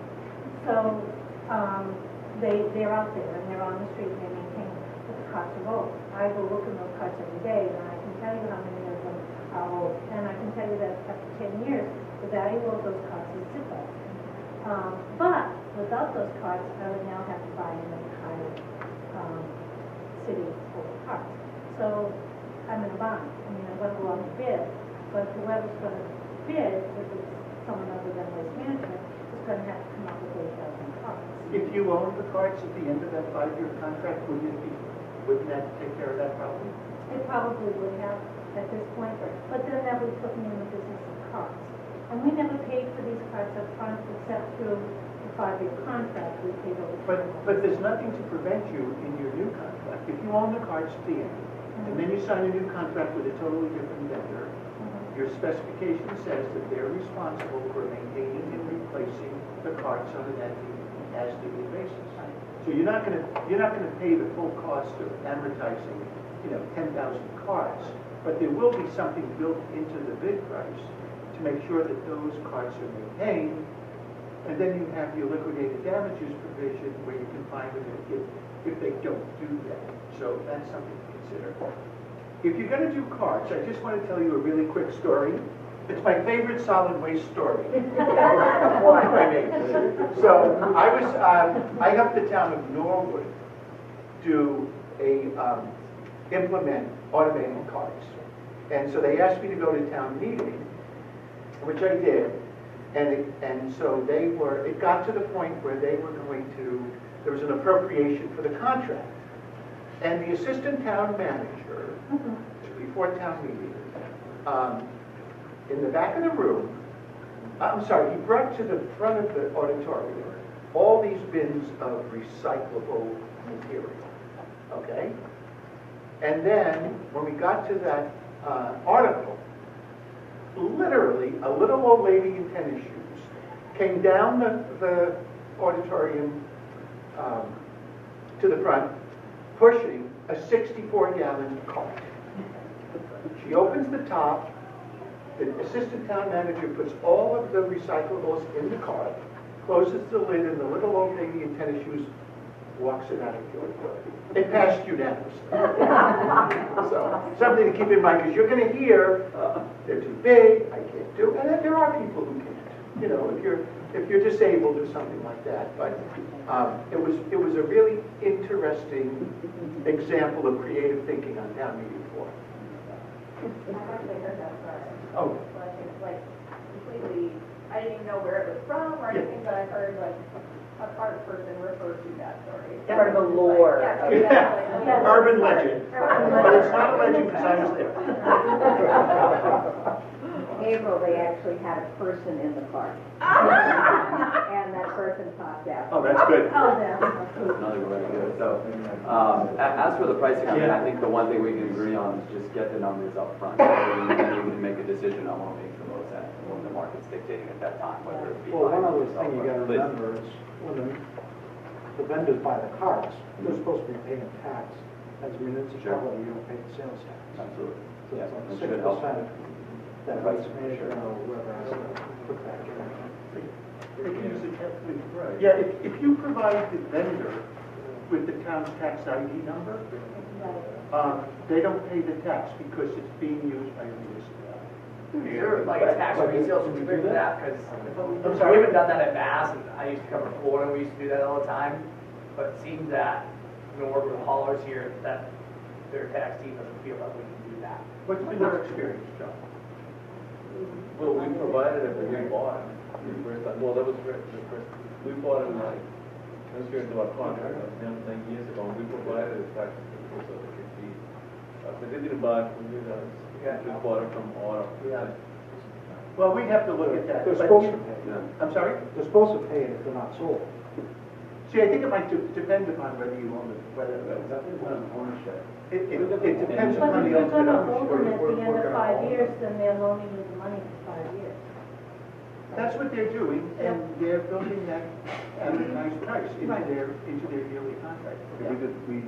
Our vendor requested, said we could get a lower price if they use our tax ID number, we were the lowest price that way. But you're gonna own the cards, right? We own them, we're gonna own the cars at the end of the term. Because that's critical. Okay. Yeah. That's important to keep in mind.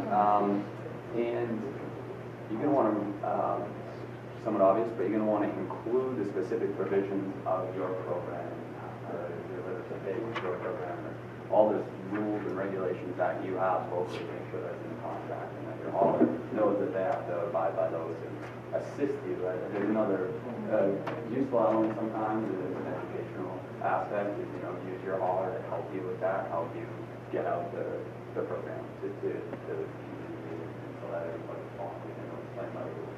It can be a useful resource for that. Fuel adjustment clauses is something that may help you get more competitive pricing, so you can consider doing something like that. There's a certain federal standard that it will rise and fall based on the price that these folks are actually paying to fill up their trucks. And what that will do is you're making a concession, but hopefully you're getting better pricing by doing something like that, because it's a real cost to them, and that way they're able to pass it on. When there's a savings, you should also see that savings if the price is not going to go down.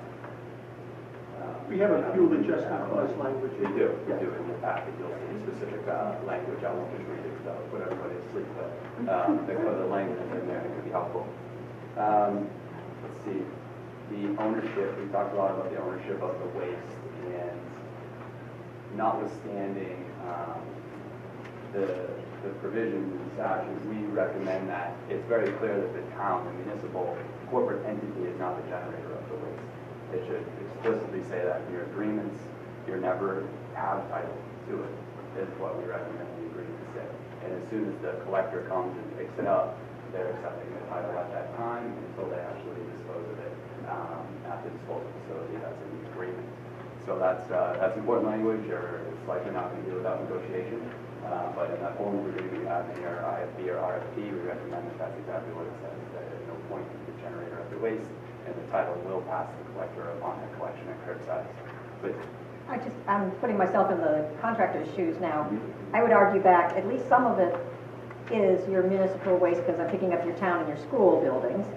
And I'm just the hauler. I'm just taking what you put in your dustbin and I'm putting it in my truck. I'm not really going to want to take title to it either. Sure. Well, there's a difference between taking title and being a generator. We recommend that when they pick it up, they take title to the waste. What Steve is talking about is when, under what circumstances the town a generator for purposes of the hazardous waste laws. And the way I would parse through that is if it's municipal waste, in other words, from town buildings, you'd be pretty hard pressed to say you're not the generator. And that's where indemnification comes in, which is really important. If you're just facilitating the collection of waste from homeowners, then I suppose there is an argument that the town as a corporate entity is not the generator. But I think that's going to be difficult to sustain. I don't know, has there ever been a case on that, Steve? I'm not aware of it. Yeah. So can you explain? I didn't really get the distinction between title and generator. Okay, so under the hazardous waste laws, anyone who generates the waste is strictly liable for remediation. So if you put out if you have a dumpster here at Town Hall, that waste is being generated by the municipality, and so you're a generator. When Waste Options comes and picks up that that dumpster, you want your contract to say that title to the waste shifts to Waste Management, which makes them responsible for disposing of that waste in a legally responsible manner. But it doesn't mean that you're no longer the generator. The town is no longer the generator. Okay? Sorry, one other question too, because I sometimes get calls from municipalities with a question about who owns the waste when it's on the curb but it's not been collected, and this pertains to when recycling markets are high, unlike now, and communities have had scavenging problems, people taking out the valuable parts of the recycling stream. Where does that fall? Is that is there a general law? It's on the curb for collection by the municipal program. Who owns it? Is it the resident? Can the town say, hands off, it's ours? I think the position would be it's that residence until it's actually collected, is what I would say. So the resident that put it out there prior to collection, they're the owner of that waste, in my opinion. I don't think that. So a town. If they don't buy the cart, if you provide the cart and you own the cart, then what's in the cart, I would assume, still belongs to whoever owns it. Ooh, this is a good one. So I was going to bring up also for enforcement purposes that if it's at the curb, then it's technically considered like public, I don't know, public access where you can dig through for like mail or whatever, and then track it back to kind of that individual generator. Right. I think that, I think that John, what he's worried about on this. This is a I've never been Right. presented this. Let's so- go to No, well, Yeah. I think it's interesting, I can see both sides of the argument. If the town owns the cart, Or waste management. well, again, it gets back to the issue of generator versus owner. Because if you read the definition of generator in circular or 21E, for example, it's very broad. And you could certainly make an argument that the homeowner is generating the waste that's in that car.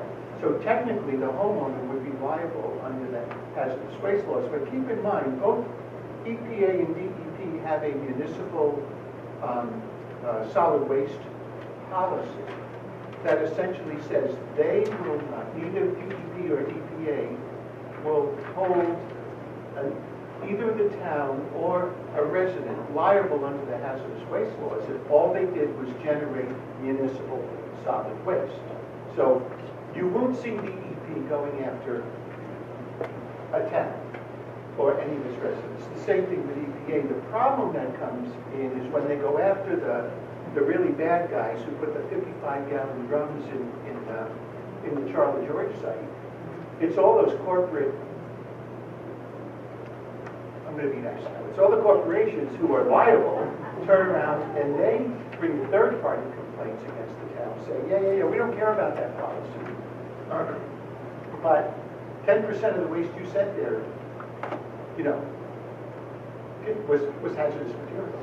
And that's how they get on the hook, because EPA has a municipal settlement policy, as DEP does, to recognize that exemption, but it's not complete protection. So this gets expanded when you think about recycling and enforcement and about a per-ton charge for contamination and residual coming out of the carts that are at the curb. Because the fight is that the homeowner believes that what's in that cart is theirs and they put it at the curb. The municipality is being told that it's going to be charged by the hauler if that's not clean enough, if it has residual in it. The hauler is the one who makes the final decision about whether they're tip it or not. So you've got 3 dogs, Yeah, and God knows who's going to come out alive. that's right. So, but from a practical standpoint, have you ever had a hauler charge you for hazardous waste that was contained in a curbside collection? Yeah. How does it happen? How does it work? What they do is they can take the truck and reject it, and once they've rejected it, send you a charge for it. So Has that happened? Not to me, but to other people, yes. Definitely happens. So the disposal facility rejected it. We've had a try, but then we thought, Yeah. for Use it kitty for litter, for radioactive? radiation, that. Yeah. For radioactive, I can see that. Radioactive. Yeah, but what about just household hazardous waste? Like fluorescent light bulbs, Yeah, that kind of stuff. I don't think they've pushed, I don't know anyone who's going to push back on fluorescent light bulbs, but I'm only me, I don't always hear everything. Well, take an example in the recycling world. If there's a fee for excess contamination someday at the recycling world, Yes. then We get. They're already doing that, they're taking recycling trucks full of recycling, and determining that they're contaminated and that there's too much contamination. Now it becomes trash, and they're actually charging back to the municipality a per ton trash. But not hazardous waste contamination, we're talking just not. diapers and food. We're talking regular waste. So I think because we don't have a lot of time left, I think this is a good segue to talk about the national soil policy. It's all part of it. Because I know that's really a hot topic. So Steve, if you want to just, we prepared a memo for you that's in your packet. How many of you is this actually affecting in the real world today? So how's it affecting? Waste management tried to start charging on, they met with us on October 31st, and they said, so we're gonna start charging you this amount, which totaled, based on the formula, to like $7,000. They're like, we're gonna start charging you for October, and they said this on October 31st. And then we said, like, our council pushed back and said, that's, a little a little shady. How about November at the very earliest, to which they agreed. So we are already getting. So you have agreed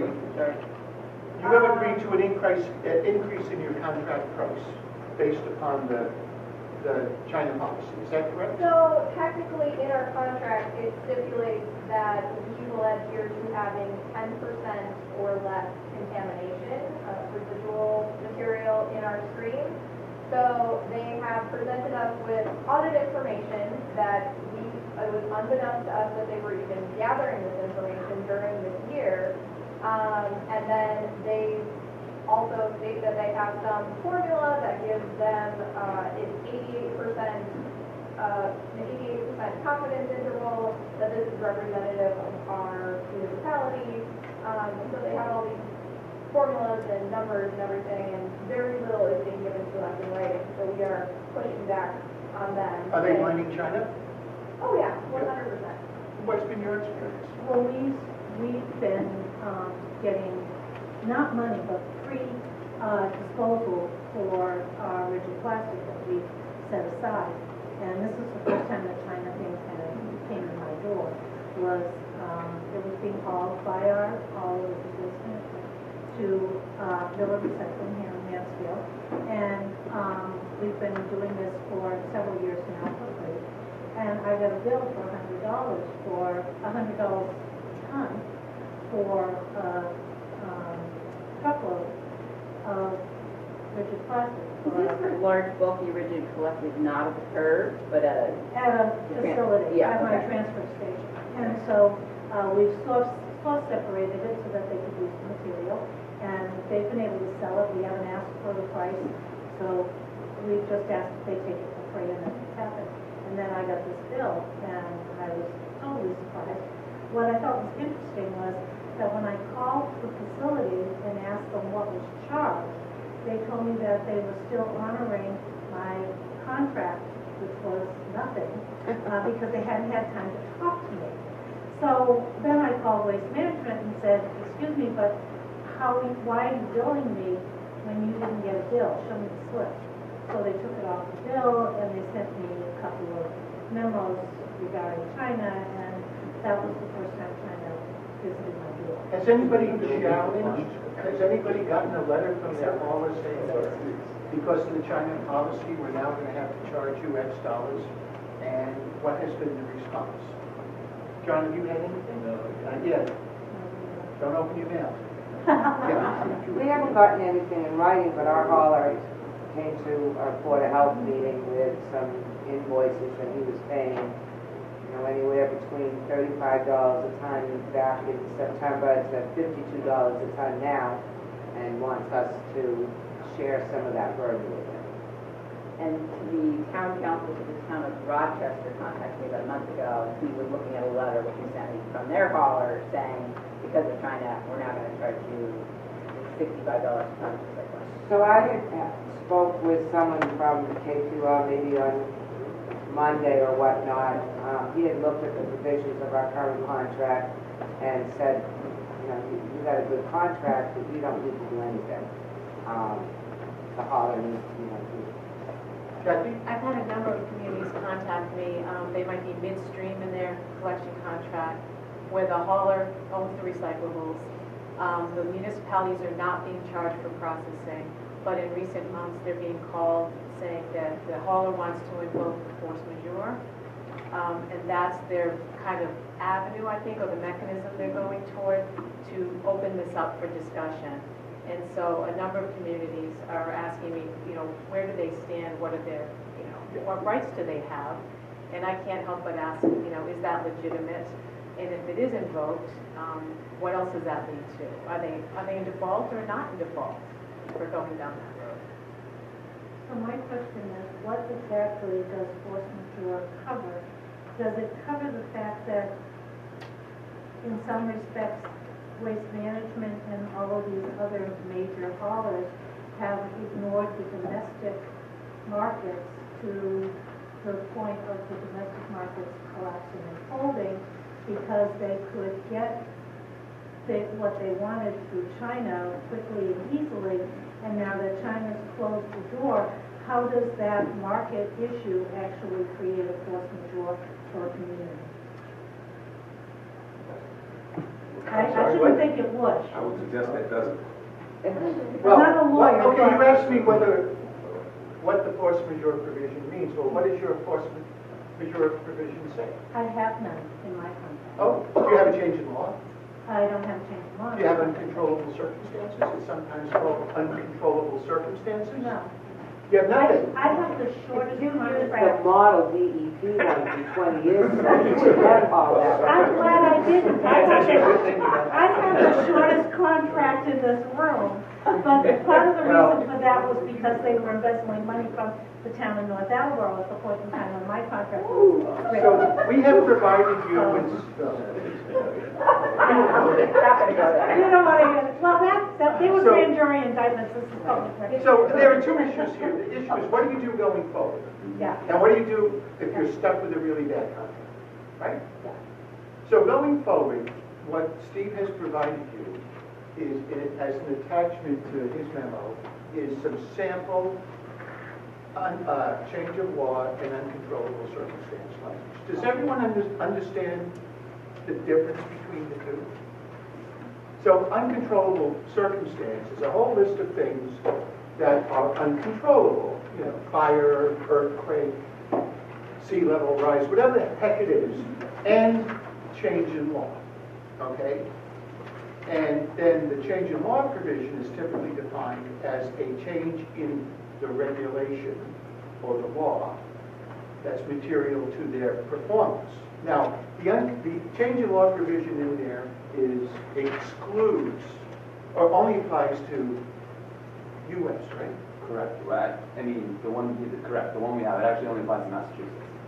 It applies to law specifically by the Commonwealth that would impact their business.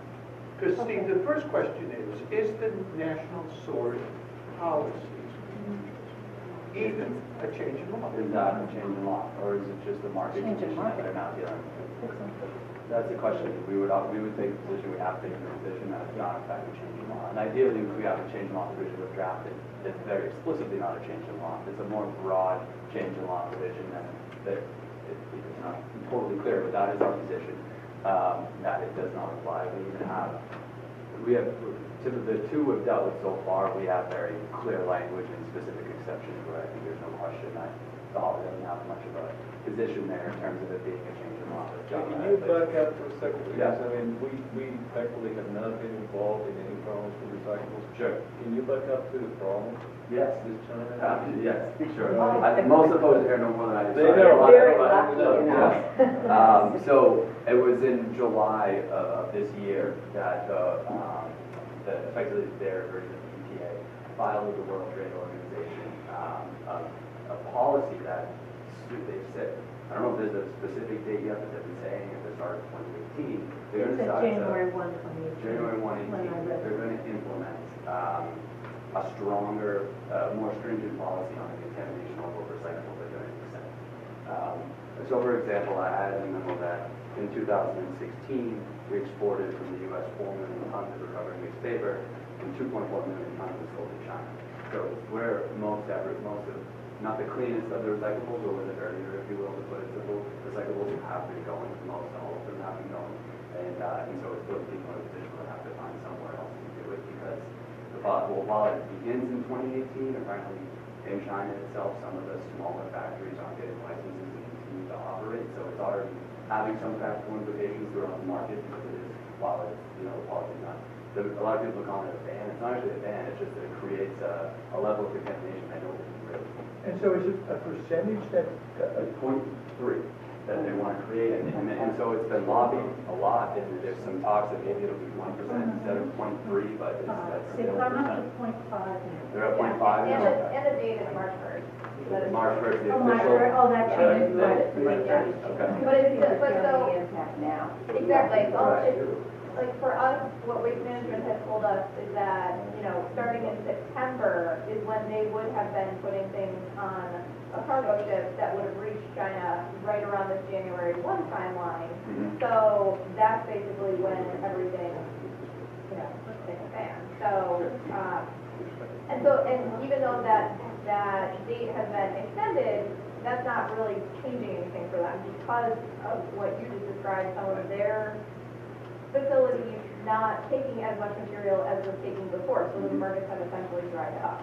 Right, exactly. Well, just to add to that, he's been dealing with the MRFs coming to us, and what they've done in response to this is slow down their lines, put more people on, so increase their cost of trying to sort out more of the trash, so that they are bailing and trying to sell a cleaner product that might meet China's new stringent standards.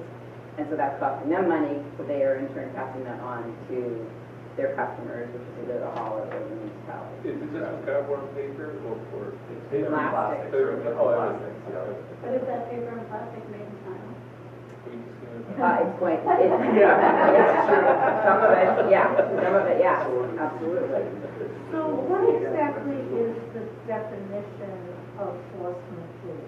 So it depends on what your contract says. You know, there's not Well, a. no, I mean the overall in the broad spectrum of. The broad spectrum is it's something that, despite their reasonable diligence, they do not prevent this particular event from stopping them from being able to perform. But that would be like an act of God or. Typically, it's an Yeah, act you of go- God, you a go up weather to that. condition, You know, an earthquake. Yep. So is KP was positioned that this is not the force majeure and national sword or not?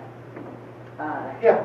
Yeah, okay. So definitely not what, I think most of the time you're gonna see the argument that it's a change in law. If they're not making a change in law, it's probably because there's not a change in law provision in that particular I contract. think the hauler on the South Coast letter said cited force majeure as the reason. China. And we've responded to one of those, and it's probably the same contract. Yeah. We don't see, it Yeah. doesn't meet the force majeure provision in that particular contract. And we always like to see, what's really important, it's not so much how you define it, it's what you exclude.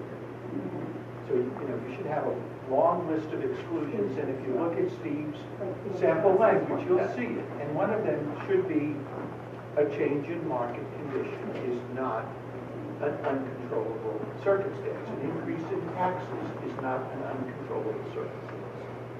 You think they're gonna sign that? Like if my contract was up to be signed tomorrow and it says change in law or, a change in the recycling market does not constitute. So now we're talking about future, what's going to happen. Yeah, you think today they'll sign that No, contract? that's the point. I don't think they will. So you guys are basically screwed. Time to go, right? Yeah, I'm not legal advice. No, seriously. It's I have that in gonna- my contract, and I'll be curious if they don't go, that is. Yeah, no.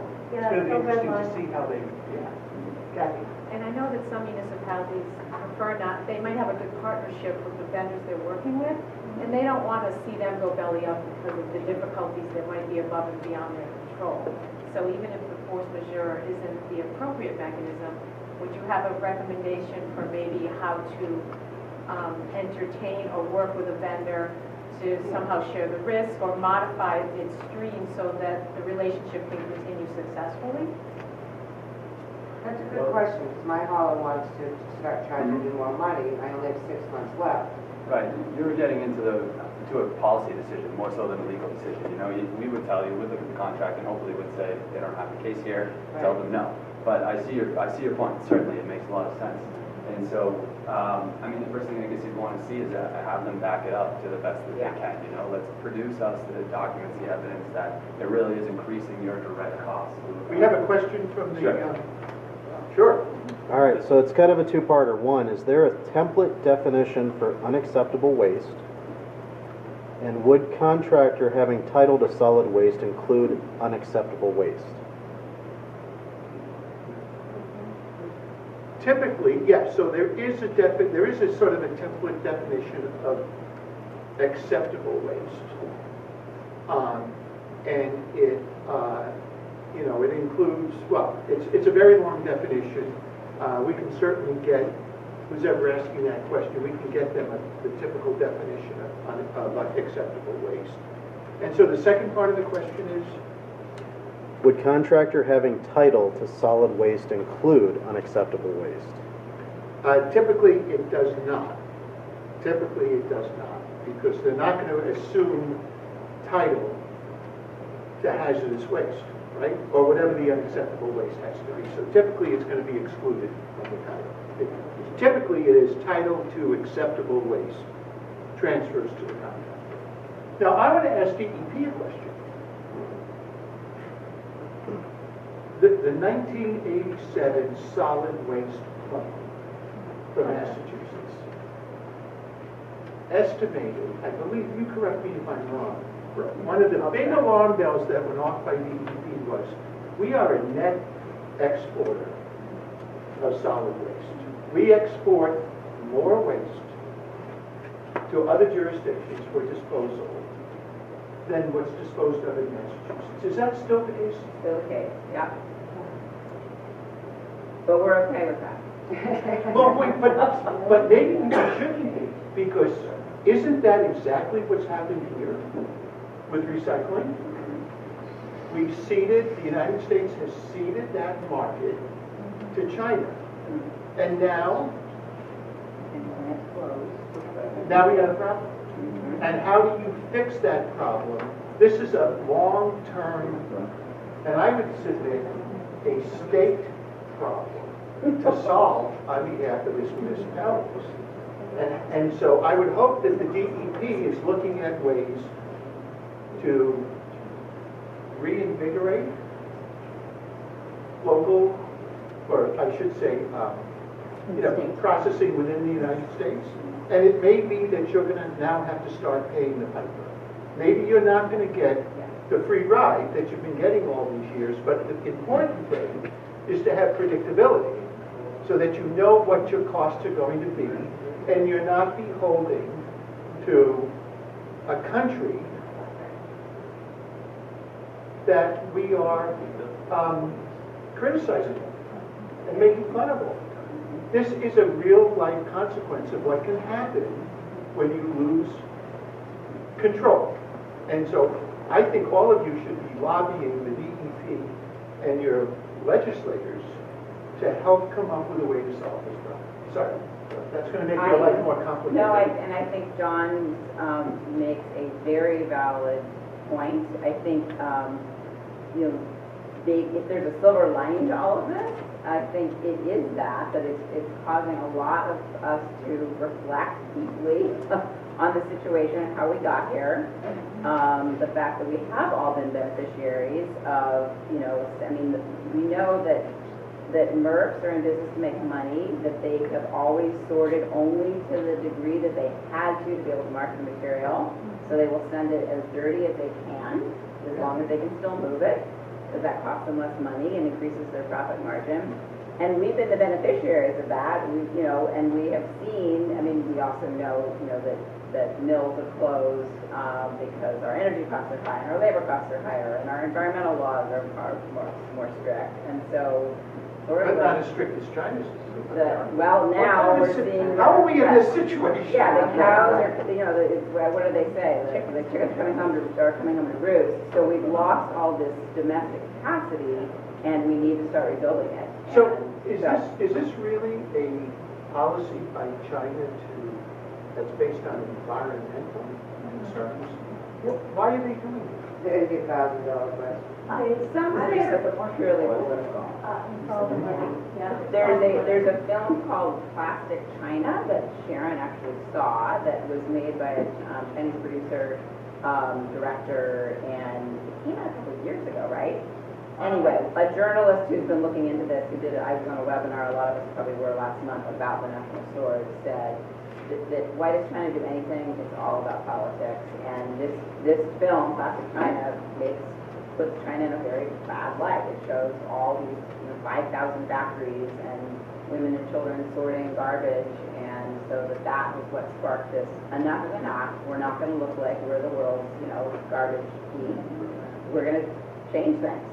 And I don't believe it. Well, I don't think, personally, I don't think the oligarchs in China were asked about this before it happened, which is why they've backed up now from the 3 to the 5. But I think we're going to see a bigger backup, because at some point, I think the manufacturers are going to start screaming, and the other ones might. So we'll see. And if you want to plan for the future, I Unless and until there is a domestic facility, adequate domestic capacity, you're gonna just have to be paid more. Hopefully it's gonna be less than solid waste, but the days of the free ride are long gone. That goes to the question, when recyclables are more than solid waste, I keep saying about the nasty waste bans Right? policy that's in effect. You're really gonna get squeezed. Yeah, what do you do? I mean, You call her up and complain. Right, call me. I got the number. I'm ready. Well, the guys have already gone to Brook, and you guys gave them license to do some stockpiling, right? That's correct. We've met with the MERC. We're meeting with them again actually next, what's the 13th, Tuesday, Wednesday. They were talking with the MERC about coming up with a universal acceptable materials list, so that every MERC, there's not a question of, can I put a pizza box in or not, that, so that everybody agrees. But no, this is a game changer. We're all going to pay more, and I think the question that Kathy raised, and that's what I've been telling people, is you're right, it's not a legal decision, it's a policy decision. We got to this place together. What John said about ask, if your hauler comes to you and says, I'm now charging you 3 times as much, first ask them to document it, any reasonable person would. But then I think be prepared to say, we may have to meet you halfway, and share the risk. And it's kind of a bitter pill. We hope that recycling cost reduction does not exceed the cost of disposal. We're fortunate if you're looking at it from my point of view, that solid waste fees are pretty high in the Northeast. So we're not likely to be, exceeding the cost of shipping solid waste, but Yes, ma'am, you have not asked a question. reckoning. So just looking at recycling and trash disposal, you look at it for recycling, you're paying the hauler to why they can pick up trash and recycling together and dispose at one place. Now you pay the hauler to go twice to the same property. So that's the, I think if you look at it, recycling is cost as much or maybe even more than Right. trash disposal. Yeah. Right, yeah. That's a good point. This is the big picture, we're talking about national sewer, but we've been through this type of a cycle how many times in the last 30 years where markets collapsed, we hear the sky is falling. I think one of the bigger last ones was after the Summer Olympics in China were held, when all of a sudden China slammed the door on the market for recycling, and all of a sudden the prices skyrocketed. We had haulers coming at us, so I guess I'm just trying to say, we've been through this before, it seems like this is the worst time ever, but we haven't learned from those previous cycles of changing our policies and things, so now it seems like the But what worst time you ever. can do is to pay very, very close attention to when you negotiate the contract and get the most you can get out of it in terms of change in law. That's the lesson to take away. With that in mind, that's the exact question I have, because we're done with an RFP and we're gonna award in a week. And if we put that word, change in market conditions does not represent force majeure, so I'm pretty sure it's not in there right now, I don't have it in front of me. Does that represent what you were saying? No, it's fine, do it. Just do it, don't worry about it, do it. It's just a technical amendment to your contract, it's you're negotiating the plan of service, do it, and worry about the consequences later. How's that? Thank you. This is a force majeure, not natural, but a number of years ago, we had a vendor say that because of a strike going on in the field, they could use that and same type of thing. It's like, no. It should exclude strikes. Does it exclude, the language should exclude strikes.